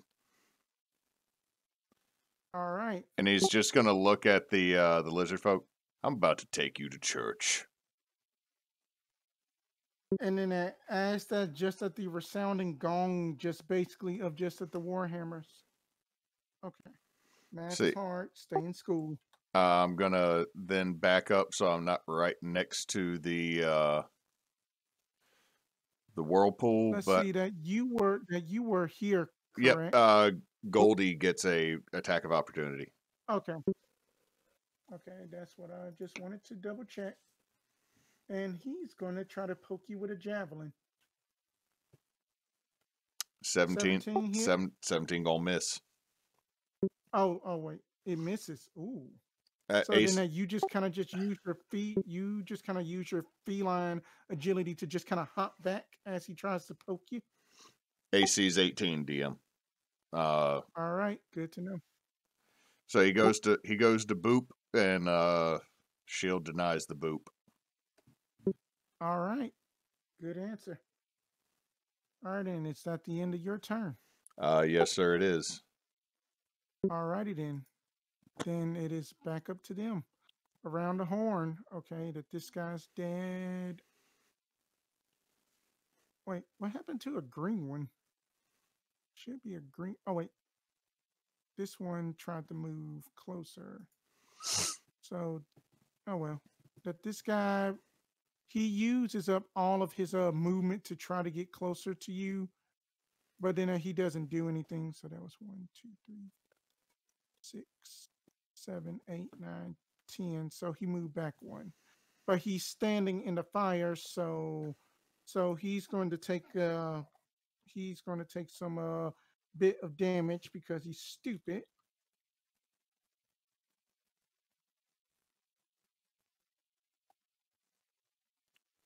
All right, that's a D5. A D5 doesn't exist. If you try hard enough, a D5 can exist. All right, so he takes max fire damage because he is an idiot.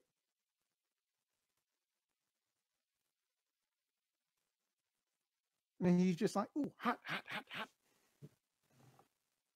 All right, the one up in front of TumTums is going to go. And he is going to try to bite first. And that's a critical hit. Stop biting me! They just want to know. Man. They just want to know if you taste like chicken. I am a penguin. Okay, so I'm going to just roll that twice. Yum. Wait a minute. Yeah. Because... Okay, then. Yeah, then if that's about right. How much is that? Hold up. I know what to do instead. So I am just going to keep the first one, that the 5 plus the 3 piercing. But why is it plus 3? It should be a plus 2. That's weird. But anyway, so it's just going to be 8 plus just whatever the D6 give me. So it's going to be a total of 13 piercing altogether. How is TumTums looking? Above 20?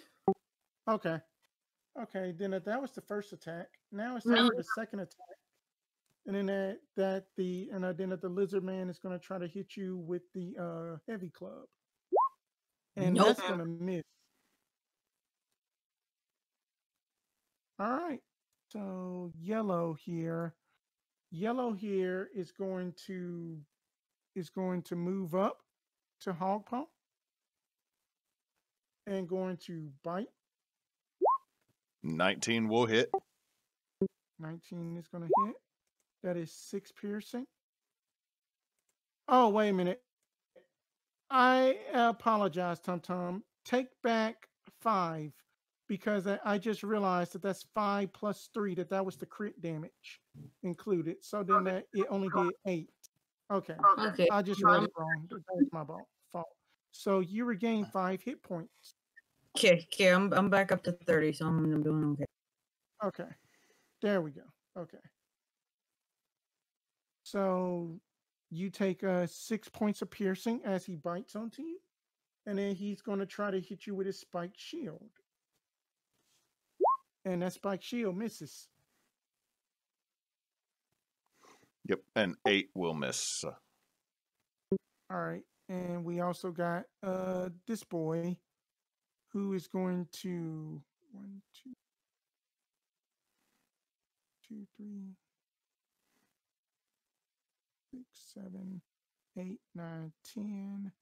All he do is just gets to go here, and then he just go like, yeah, get him, boss. Get him. And that is his turn. Well, you Augie Doggy Jr. over here? Next up is Ari. All right. So what I'm going to do is I'm going to cast this.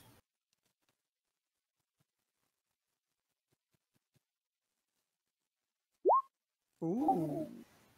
Okay. Nice. And who are you casting that on? The big guy. Okay. That one. And this one. Okay. So what kind of saving throw would that be? Wait a minute, I can read it. I can read it. Sure here. I'm stupid. So that's Shreknox fail. So I gotta add a D4. I mean, subtract a D4, and let's see the lizard person. There's that charisma. Nope, both of them fail. So I have notated that both of them must take a negative D4. And then that is concentration, correct? That's right. Okay. And it's on the boss too. Right, I got that notated. Thank you. Okay. All right, then. Anything else Ari wants to do?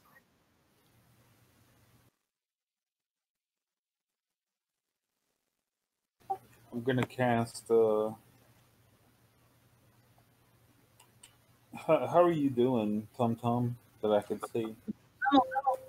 You okay? I'm going to go ahead and give a bardic inspiration to Hoggpaw. All right. It might be better to give it to TumTums than me. Already has it. All right, thank you. You say, looking good, champ.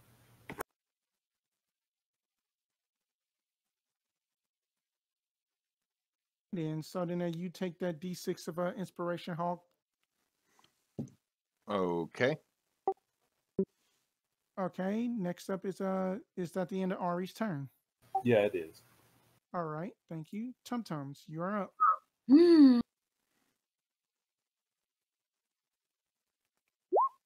That's definitely going to hit. Ooh, that's good damage. As that you just slam your hammer into this guy. This guy's not looking so good after that.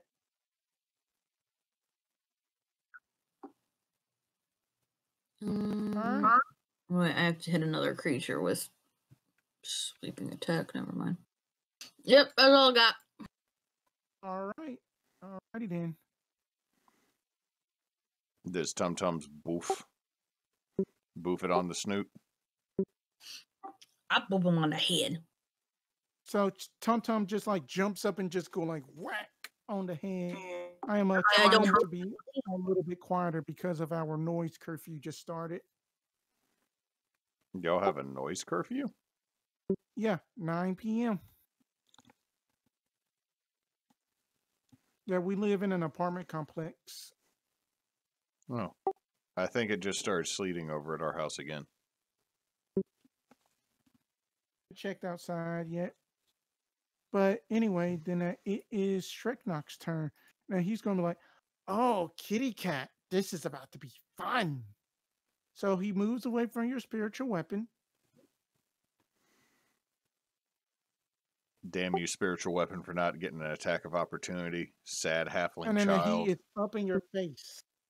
And then he's going to be like, oh, I'm going to show you what I do to clerics up in just my toy box. Nothing about that sounds enjoyable and or terrifying outside of context. So he's about to hit you with this battle axe. Nope. And he's about to swing again. Oh yeah, thank you for that. So that would have missed anyway. Yeah, I'll do it for you just to make it easier. Okay. Okay, then thank you. Ari for the win there. All right, and then he's going to try to swing again with the battle axe. Oh yeah, don't even roll, man. That's gonna hit. 25's gonna hit. That's gonna be 14 slashing. And then as a bonus action that he is going to use his whip attack for offhand because he is a 2-weapon fighter.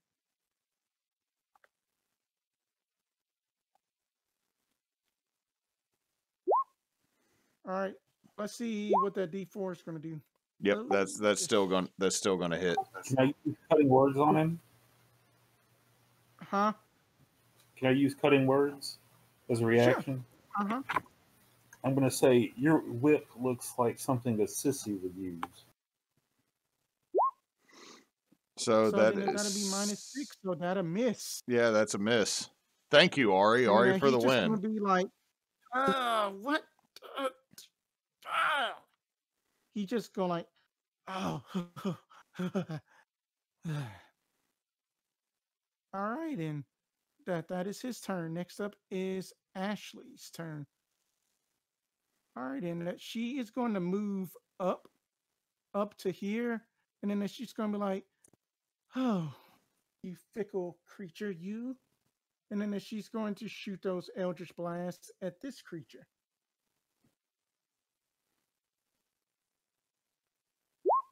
Yep, that's going to hit him. All right, it's still up. Nice. Let's see, that was 3, that was 8.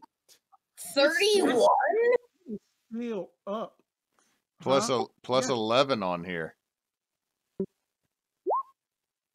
Oh, she just basically she just powers up one Eldritch Blast, and she just basically just puts a hole in the torso of this lizard folk, and it just slumps over dead, right beside this dead body. And she just basically just dusts off her tome, and then as she just go like that, you guys can take out the big one. I would go in there and make sure that the people are safe. And that is her turn. Hoggpaw. All right, sad halfling child that hates Mondays. Let's see if we can do this.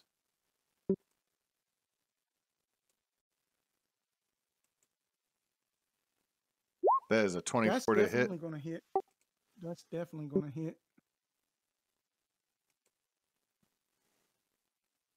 So that's 9 force damage on the boss boy. Okay.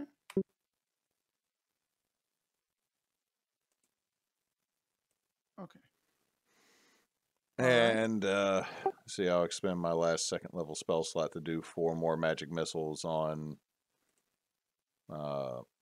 boss boy, because I know Goldie's not taking any damage yet. Right.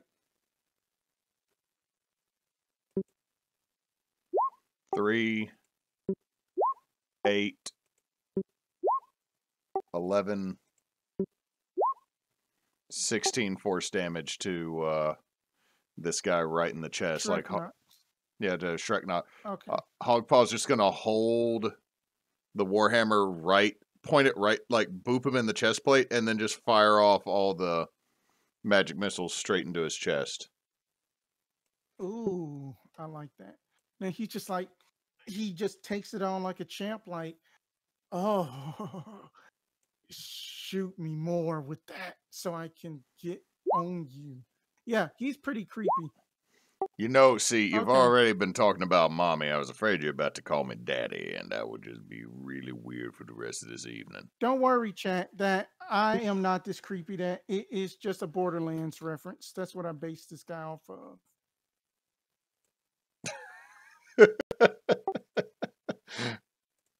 Now you get why I'm acting this way. Now you get why it's acting like this way. Okay, so that's a good turn. Anything else you want to do?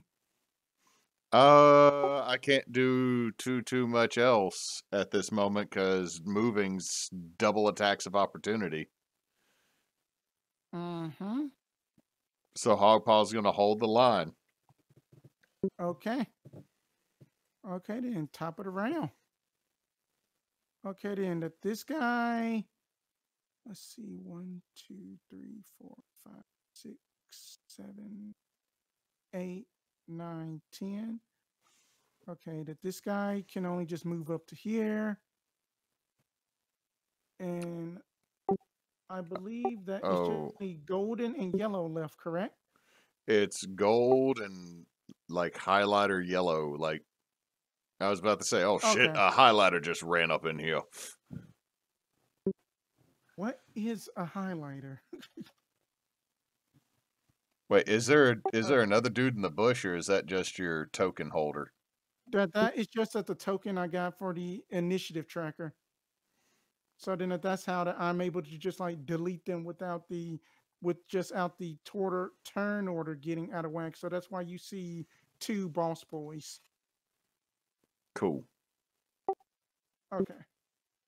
So anyway, then that this guy, the highlighter yellow, is all what he can do. That this one is going to hop over and basically loop around and grant him and his boss advantage. So he's about to try to take you out.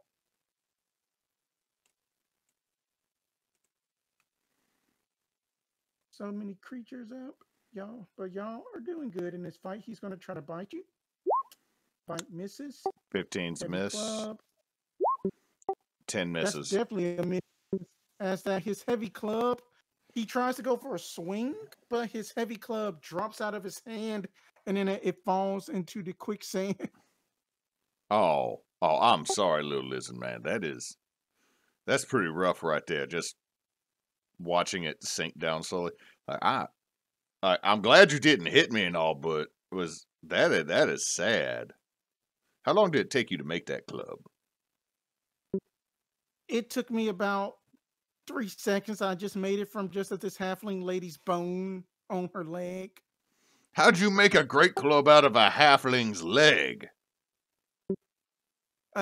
Lizard folk workings. Yeah, but it's a great club. Like it's like Hoggpaw's just gonna argue with this lizard folk about simple like logistics in this situation. Ari's turn, by the way. Wow, that you just hear just Hoggpaw and just this lizard folk arguing about like weapon building off of like dead legs and such. Ari, I'm trying to distract him for you.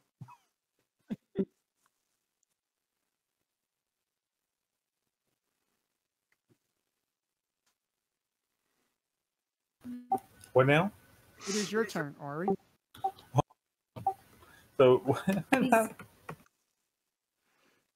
the lizard folk behind Hoggpaw is arguing with Hoggpaw about the logistics of carving a great club from a halfling's leg. Well, I'm gonna kind of stab him in the back of the neck. Okay. Would that grant? So that you get advantage. Yep, I was gonna say I should technically give him flanking, right? Yeah. So it's just a flanking party minus the halfling child spiritual weapon.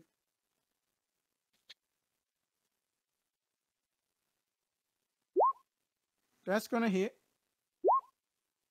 5 piercing. Excuse me. I'm gonna say, keep up the good work, champ, and cast Healing Word on Hoggpaw. All right, and cast the spell. Let's see.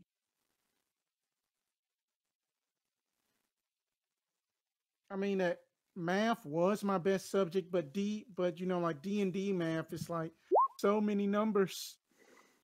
So I'm gonna cast it at a 2nd level. All right. So that's 2d4 plus your spell mod.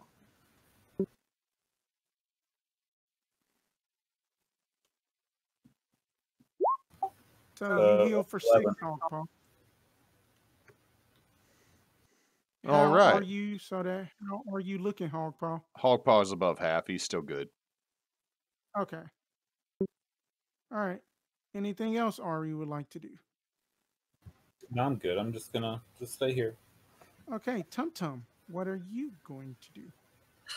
Okay, so Ashley said she was gonna head down to where the people were. Right. And we should take care of the biggin. Mm-hmm. So is this guy still alive? Yeah, he is alive. Okay, let's see. 5, 15, 20. I can make it right there, so I'm gonna attack him. Okay.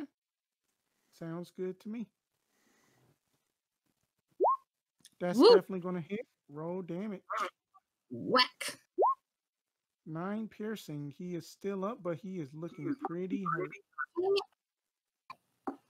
Don't think I can hit a creature. Yeah, I'm not gonna spend the dice on. Okay, that's all I can do. All right then. next up is Shreknox, and then he's gonna be like, "Oh, my squire has gave me flanking against this cleric," and then he just starts just foaming at the mouth, just creepily foaming, and he's gonna be like, "I hope you like battle axes," and then he is still underneath the bane, so have that D4 ready. Oh, nope. first one First one's gonna miss. Nope. That's going to miss. And then he's going to offhand with this whip. Yeah, that's a nat 20 to advantage, so that's still gonna hit. Yeah. Oh, wait a minute. So that the second one should have hit because I forgot I was rolling with advantage. Yep. Yeah. So let's just take care of this damage right quick. So that's 16 slashing. Yep. And where is the one that basically... Okay, D4. I had hit this one. So I need to hit the one with the whip because he critted with the whip. That's going to be 15 slashing. Hoggpaw's down. Ooh. Oh, Hoggpaw is down. I was good until that crit. Hoggpaw is down. And does your spiritual weapon goes away when you're down? Yeah, it does. It's not spiritual weapon. It's not concentration. You already got rid of it. Yeah, it's not concentration, but I am, now that I'm down, yeah. Hoggpaw is down. And then he's just like, "We got a cleric, boys." Oh, I'm gonna get you. Turn. All right, then. Ashley just notices that, and then she is going to target this guy instead. Kill the big one. I just feel that I am too weak to fight the big one. All right, that hits the small one. You blew one up earlier. 7. All right, that hits. And the last one. Oh my. Yep. That the same thing happens to what she did to the red one. It just goes kapow. See? Oh, I didn't realize I was that strong. And then let me just get rid of that one. I am giving Ashley the side eye. I'm gonna go check on the town folks, and then she's just gonna go down here with all of her movement, and that'll be her turn. Hoggpaw, give me your death save. That is a 12. You get one in the happy. You get one in the happy place. Alrighty then. Top of the round is the lizard folks' turn, and then that this one is going to pick even or odd. TumTum. Even. Okay. Oh, you get attacked. I'd rather it be me than Hoggpaw. All right. Glad that this is the last one. That this guy does not have his club, so he's going to bite attack. A 19 to hit. That matches. Ooh, that matches. 7 piercing. And the second attack is that he's going to basically go with his spike shield at you. And the spike shield misses. And that is I'm annoyed. all what... Huh? I'm annoyed, so I'm going to expend a superiority die to attack him as a reaction. Okay, sure. And if I hit him, I will add the superiority die to the damage. That definitely hits. Oh. And how do you get rid of this guy? He bites me. And then he pulls back, tries to hit me with the shield. When he tries to hit me with the shield, I come around and I whop in the back of the head. So that you guys just see TumTum just basically parry just a shield somehow and basically winds up this Morningstar and just goes straight for the jugular. And then that just basically eradicates this. Yeah, because that was plus that would have been plus a D8 without that. And they are gone. Now it is Ari's turn. Let me just get rid of this guy. And now it is Ari's turn. All right. So what I'm gonna do? Hoggpaw is down, by the way. I know. Give me just a second.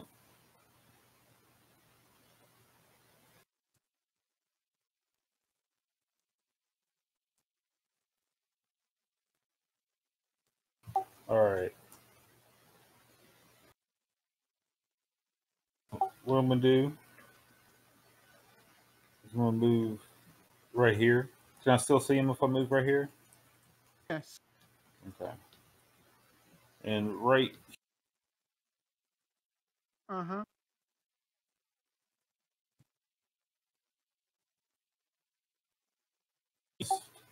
gonna come right here where the arrow is. I'm gonna cast Shatter right behind him. Okay. And that's my last second level spell.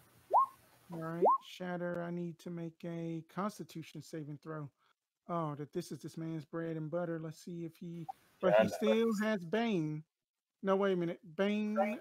Does Bane affect saving throws? Yes. Okay, good to know. And that's going to be a fail even without Bane.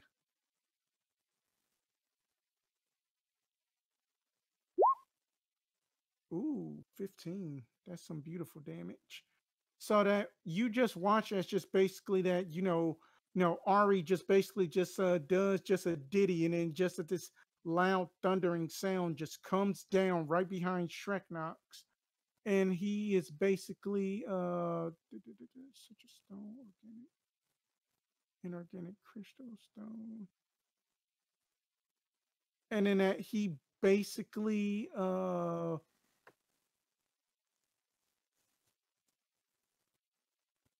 made a stone.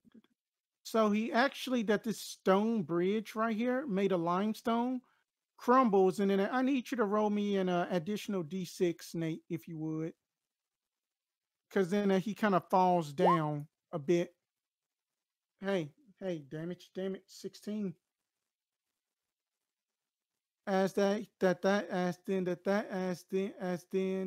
just crumbles behind him. Awesome. And then that he is now in the double-digit range. So what I'm gonna also do for my bonus action is cast Healing Word again on All right. Okay. That's 9. So Hoggpaw, you get a 9 HP back, as you feel like the grasp of life was about to leave you, but then you somehow are recovered. You hear me yelling at you to get up. That's my healing word. Get up.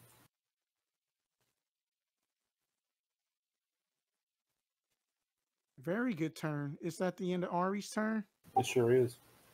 All right, TumTum, you are up. All right. 5, 10, 15, 5, 10, 15, 20.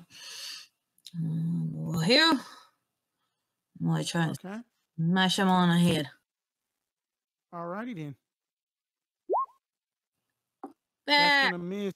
Wait, can I add inspiration to that? Yeah, you can add your inspiration. A D6. A D6. Oh! Still misses. Oh! Bastard. Anything else you want to do? No. Alrighty then. Shreknox is going to be like, oh, it's a new toy. I haven't heard of you before. I haven't seen an Aarakocra that is far from Cynthagale. No, it's the first time for everything. So I never that seen a little man exactly. he is going to basically take half of his movement to stand back up because he fell down, and he's going to attack you with his battle axe. Of course he is. Oh shit! It matches. Shit. That's 14 slashing. And he is going to attack you again with the battle axe. Oh no! He's got Bane still though, right? Oh, wait a minute. With Bane, that's right. Because no one has attacked you. So then remove that 14. But then at the 20, so that 21 would still hit. 21 would hit. Yeah, so that the second attack, but it does 15. Better than 29 for sure. Right. And the offhand attack with the whip. All right, let's see what Bane can do to save it. One. I'm going to use certain words to say, you look like a wimp with that teddy bear. All right, that's going to be enough to like reduce it. And then he's going to be like, huh? Don't you dare talk about Tibbers like that. And then he gets so distracted that TumTum is able to move out of the way of the whip. How are you looking? 8. Oh my. Okay. So next up is Ashley. And she's going to be like, oh, it seems y'all are in trouble. Let me actually try to help out if I can. And that the only thing that she's just going to do is just Eldritch Blast. That's going to hit. 7. That's going to hit. 15. That's going to hit. That's 19 points of force damage as that she just shoots him in the back of the head. And then as she just keeps on making her way towards the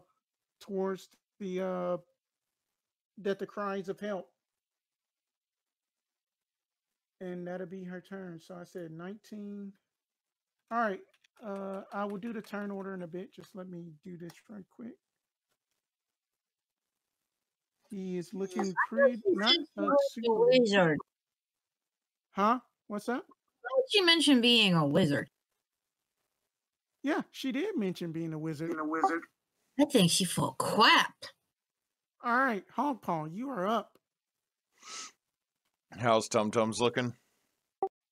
I got 8, so 1 less than you. But I do have a healing potion, a lesser one. And as just a house rule for y'all, I do count that as a bonus action to just drink a potion.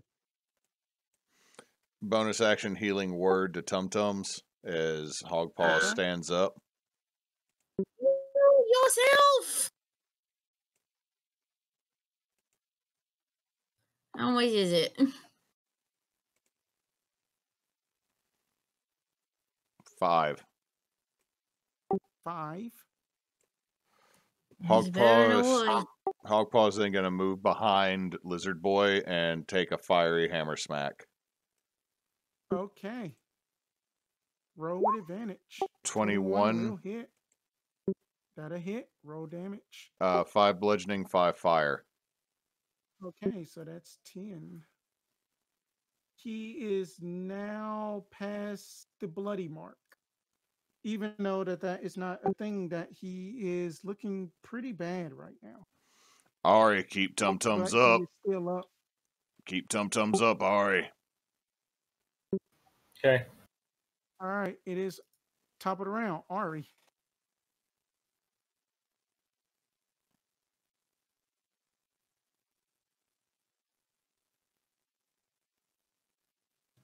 I'm going to move right here. Okay.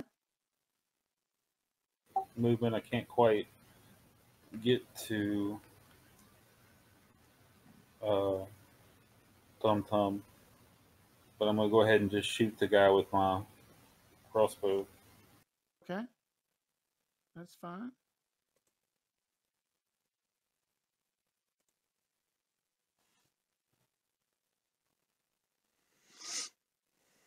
That's definitely going to hit. Roll damage. 5. That's still damage is damage. All right. Anything else? I'm gonna go ahead and cast Healing Word on TumTum. Okay. And I have 1 spell slot left for first level. Okay. And that's So 2. 7 hit points. 7 hit points. You heal for 7, TumTum.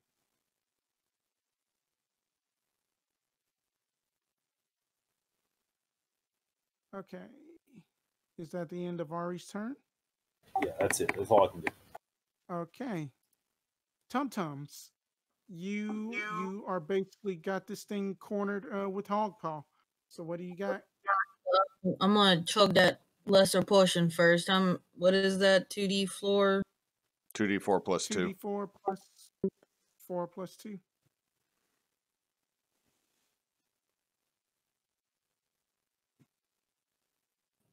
All right. Dang. You heal for 9. 1 sec. That's a good potion. Yeah, that's a good potion. Oh, I roll good.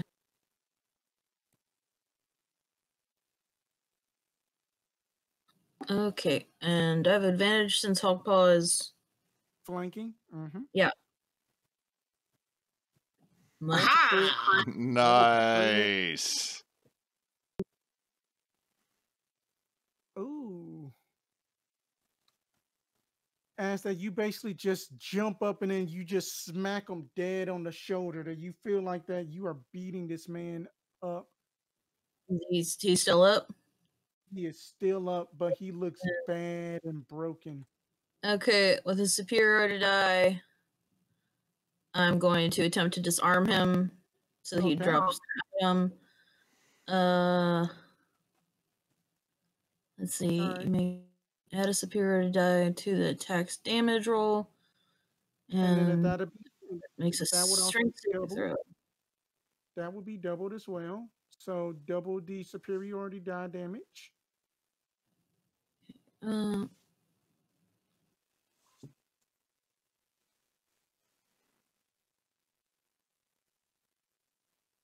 then I had an 8. So 6 plus 8 is 6 plus a D8. Okay, and then that so 6. So that's 8 more damage, and he will drop his battle axe. What is your DC? Oh, 13. Oh, just shy. But you still managed to put in a whopping 23 points of damage, and then he is looking badly beat up at this point. But he is still up. He's like a roach. Let's see. I did my math right on that. Yeah, I did my math right. And then he's just like, okay. So next up, it is his turn. And then he's just going to go into frenzy and just do like a weird spin attack, attacking TumTums first. Then he is going to attack Hoggpaw. And then that you are going to get that offhand weapon attack. And keep the bane ready for me, Nate. Okay. The battle axe on TumTum is going to miss. The battle axe on Hoggpaw. Yeah, that'll hit. 17. Hoggpaw's back down. Hoggpaw is back down again. And then that the whip is going to come around to TumTum. Nope. Oh, crit. That's going to miss. And then he's just like, at least I got the pesky cleric. I'm about to get you. And that is all what he's going to do.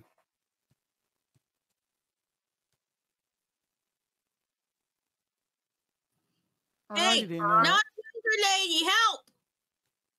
Okay. She just like ignores that. And she's basically going to cast Misty Step. Oh my god, she's so full of crap. and she's going to go up to here, and then that she's going to toss in a greater potion of healing to Hoggpaw. Maybe not completely full of crap.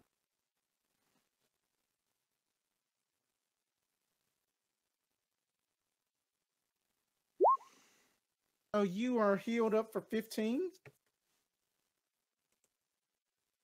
But unfortunately, that due to the fact of her using Misty Step, her healing was that action, and that'll be her turn. Hoggpaw,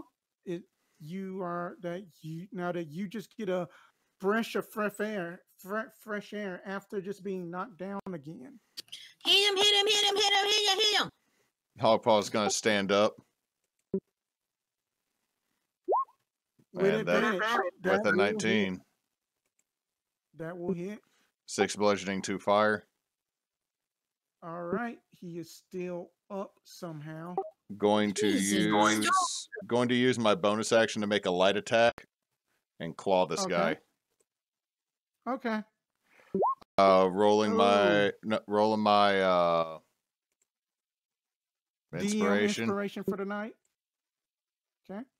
That's 14, so that's probably still going to miss. Still going to miss, just shy. You I needed a do 15. I do have an inspiration from a previous game. Okay, that's fine. So roll again. That's a 22. That's definitely going to hit. That's going to hit. So that's 4 slashing down his. So that's 12. Barely up. Barely up. This is a tough one. Hoggpaw's gonna lean into where his ear hole is. What was that about taking out the cleric? All right. I'm gonna jump up here and I'm gonna point at old lizard guy and I'm gonna say, "You might as well give up. You're almost dead. You can't take us all. Your minions are dead. Just surrender." And I'm gonna intimidate him and I'm gonna change my features a little bit to make them more. I don't like. My eyes will go white. I'll have like sharp teeth. Using my changeling abilities, if I can. Do that as a free action and stuff. So I'm just gonna roll to intimidate. Oh, okay then. And try to get him to Roll surrender. to intimidate. I'm trying to make him surrender. That's my objective. Okay. Natural 20. Oh. So with that, he just like drops his battle axe and just like,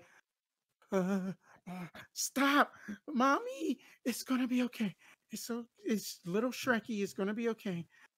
Tibbers, it's gonna be okay. It's gonna be okay, Tibbers. And then he just goes into the fetal position, dropping the axe and all. But as you do, Ashley just like, are we to make sure that he's going to learn this lesson? Well, we're gonna take him prisoner. He's my prisoner too, and I kind of give her a look, but I don't really do anything else. I am going to take some rope. I'm sure I have as an adventurer, and tie him up, and I'm going to ask Hoggpaw and TumTum to make sure what they think of it. I'm fine with. Hey, TumTums, you got a battle axe. All right,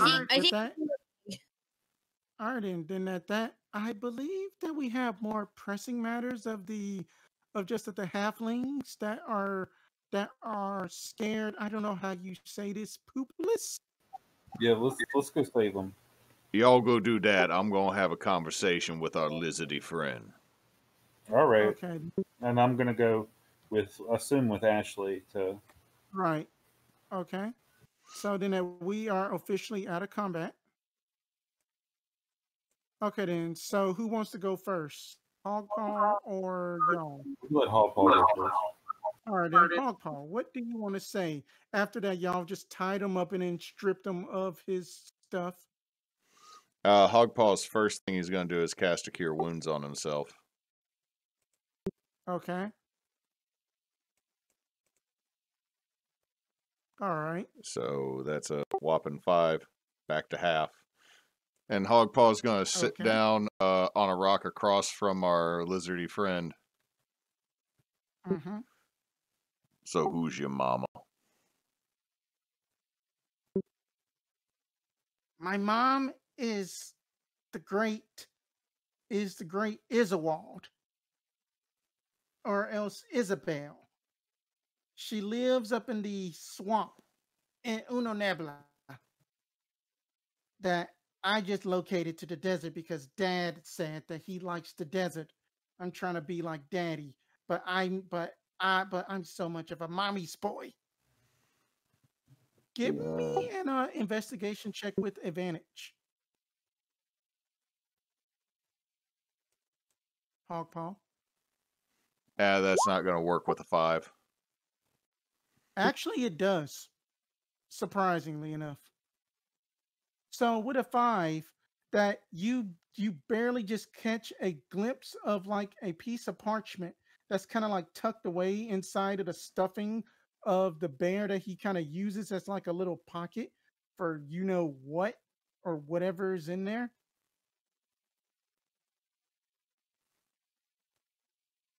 Hoggpaw's going to pick up the teddy bear. What is your mama?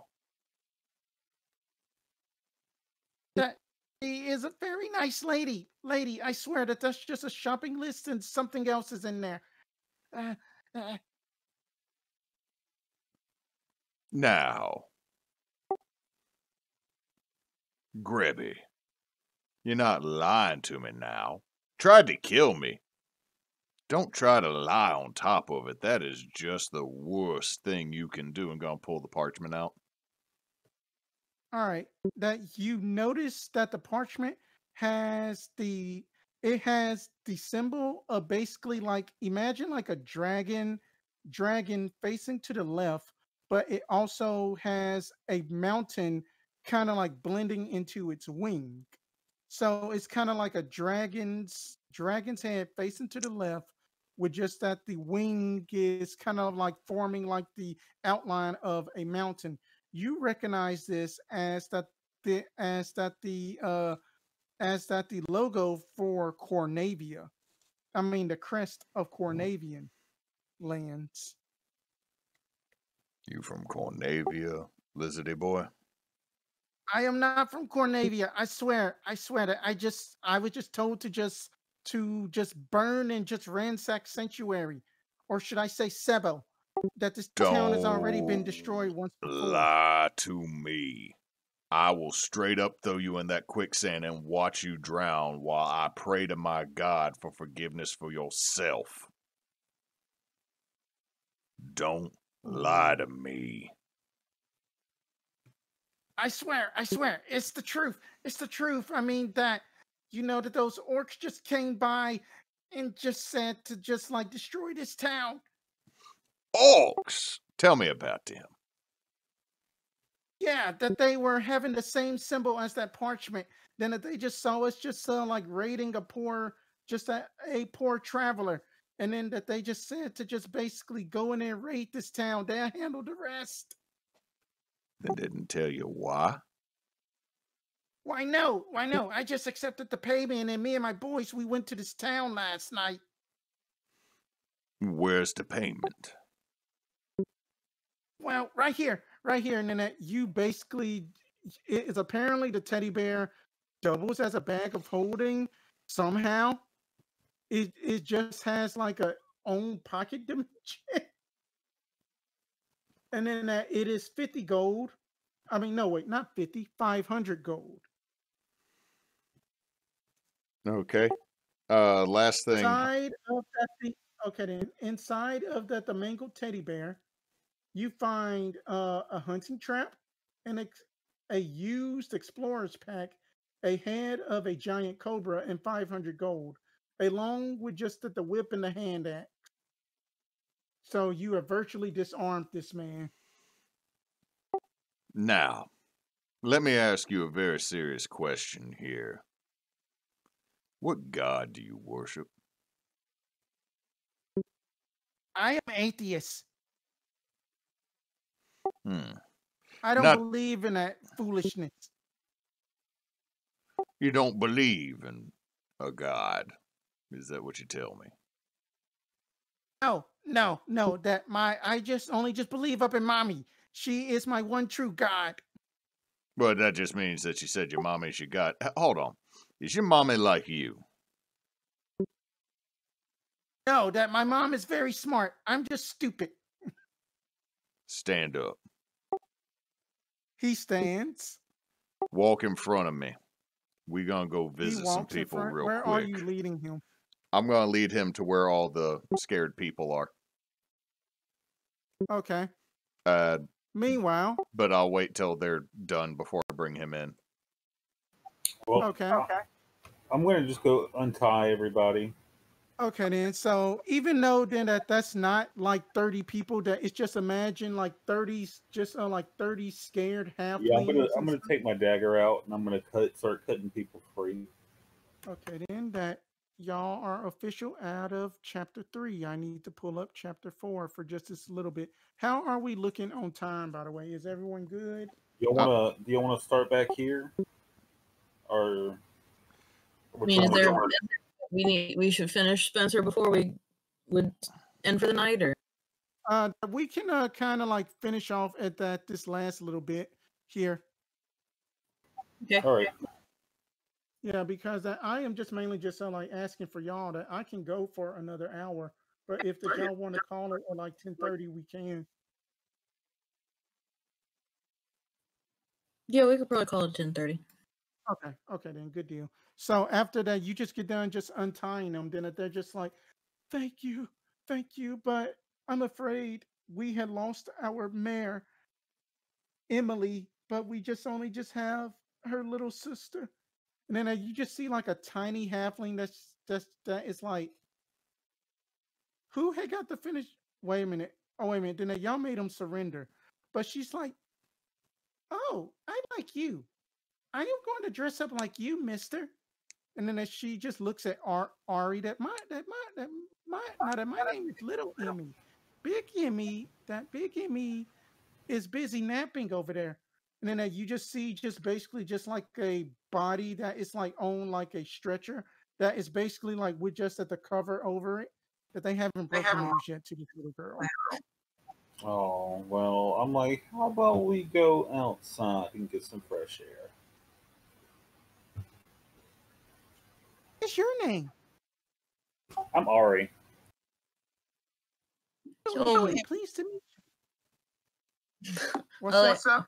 I'm gonna say when Ari goes outside, I'll ask the people. So what the heck happened here? We were just basically just milling about up in our little humble abode, and then we were just attacked. And unfortunately, that big Emily, she tried to fight her best. She was a cleric in training, but Shreknox got the best of her. But we had to shield up little Emmy because she was visiting us, because that I am her grandfather. But unfortunately, she is next successor in line to be the mayor of Sanctuary. Oh boy.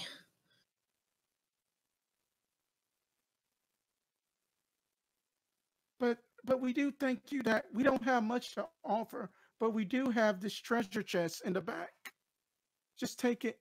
We will have to rebuild. Well, I mean, if you guys are going to need to rebuild, you need what's in the treasure chest? Not necessarily. That this was here. That this was here long before that we even knew that they are the ones that destroyed the back wall, and it was just back here. We didn't know about this. Okay, I'll go and I'll look at what's in the treasure chest. Okay, then. Let me see. Lizard folk, y'all fought about 6 of them, so that's about half challenge. So that's challenge rating 3. Shrek Knox will be about a good challenge rating. I would say about a 4. Okay. Give me a D100 roll, somebody. Ooh. 83. Yeah, go with his. All right, 83. Let's see, 7 divided by. Roll the next one too. You telling me to roll the next one? 2.5. Yeah. Okay. 83. Can somebody give me 2d6?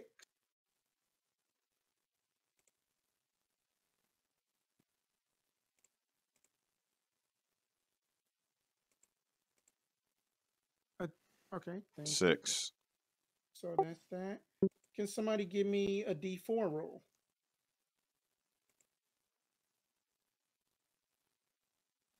Three. Ooh, I need a d100 rolled 3 times.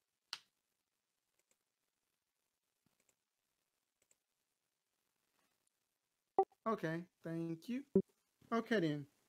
So, okay then. So inside the chest, TumTums, you find, where was that? That was 83. You find math is hard. You find 300 gold worth of gems. And let me see here. Okay, and then that you find a brown knapsack that's basically have a smiley face on it, on it, on it that looks kind of like happy with some arcane runes on it. You find a flask that has like a person growing gills on the picture, and you also find a rolled up piece of paper with two arcane scratch marks on it. Okay, I wrote that and put it in Discord. Since Hoggpaw list of stuff. Okay. Oh, So after that, you collect all of that. What are y'all doing right now? So Ari is basically leading out little Emmy. That you start to see Hoggpaw leading out Shreknox to them. I'm going to take the little kid away from all the death and destruction and just kind of sing her a little song on my lute. Kind of like, folk songs and all that. All right, then. Give me a performance check with advantage.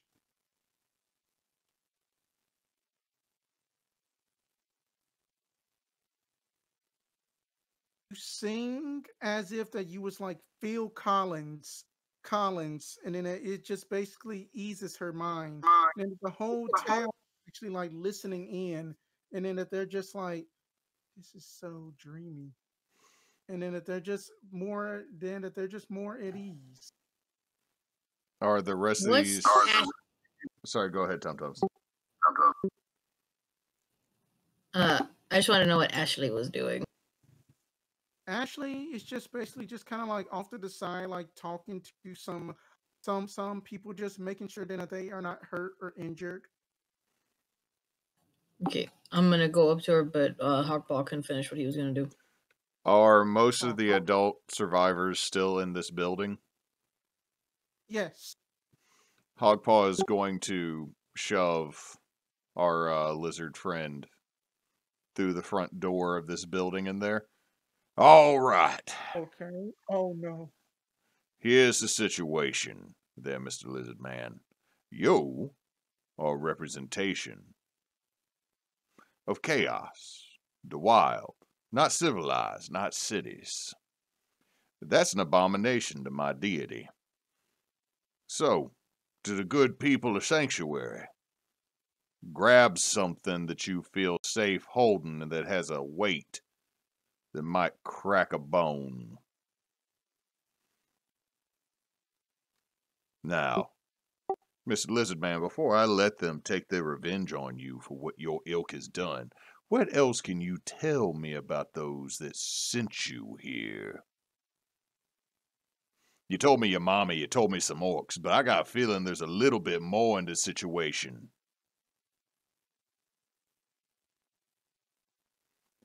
This is your only chance for a reprieve there, teddy bear boy. If not, I'm going to let these good people take their retribution upon you. Fair is fair, and the scales will be balanced.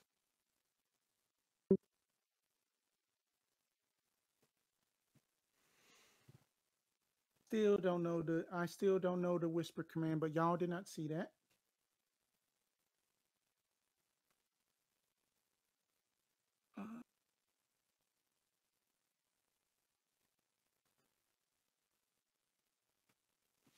Okay, thank you for that.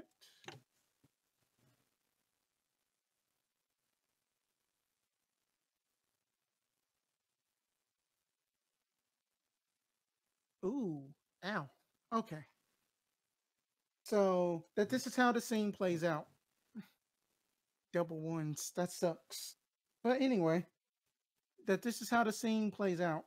As that Shreknock is about to go talk, people are like getting ready. That you see some halfling on crutches holding stones, whatever that they can, like hammers and stuff. You just see his mind just starts to just, not his mind, but his speech just gets more dumber than usual. And he just go like, and then they just start beating him. Just beating him like that. It's the LA riots, pretty much. TumTum, you noticed just like while that like Ashley was just basically nursing on like a little halfling girl's leg, she was doing something with just her hand towards just Shreknock's direction. I walk over. Oh, looks like you got that all patched up. Why don't you go play? I said to the little girl. And I can try to, but okay. But it isn't much room to play. But thank you, Mr. Penguin, sir. It's TumTums. I need to speak to Miss Ashley real quick, okay?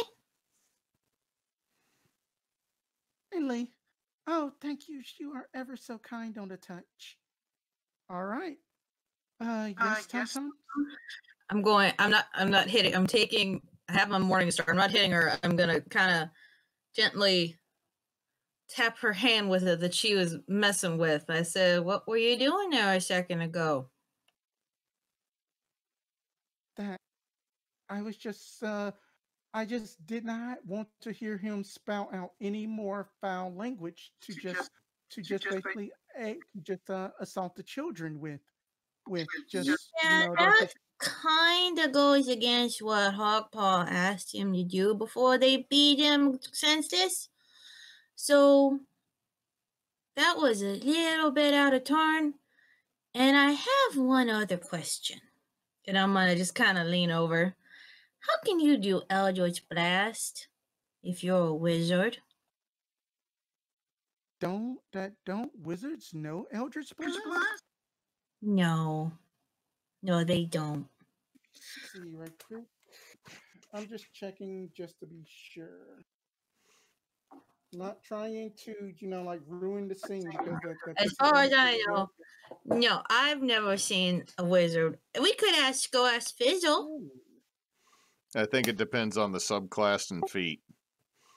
But we could always go ask Fizzle if that's generally what wizards do. Alrighty then, metagaming is over. But is there something you'd like to share, Miss Ashley? I just say that the name. I just only say the name wizard not to scare people, because that most people that they don't associate with those that have been faded touch, if you will. But I promise you that my God is good. I promise you that. Well, I kind of tapped my morning star on the floor. You didn't do anything to really hinder us back there, but just want you to know what you did with the little hand thing there was suspect. And I'm going to be keeping an eye on you from now on. Twice. I mean, that is okay. I understand my place. Look, you're either putting up an act for this or you're not. So if it turns out you're not, cool.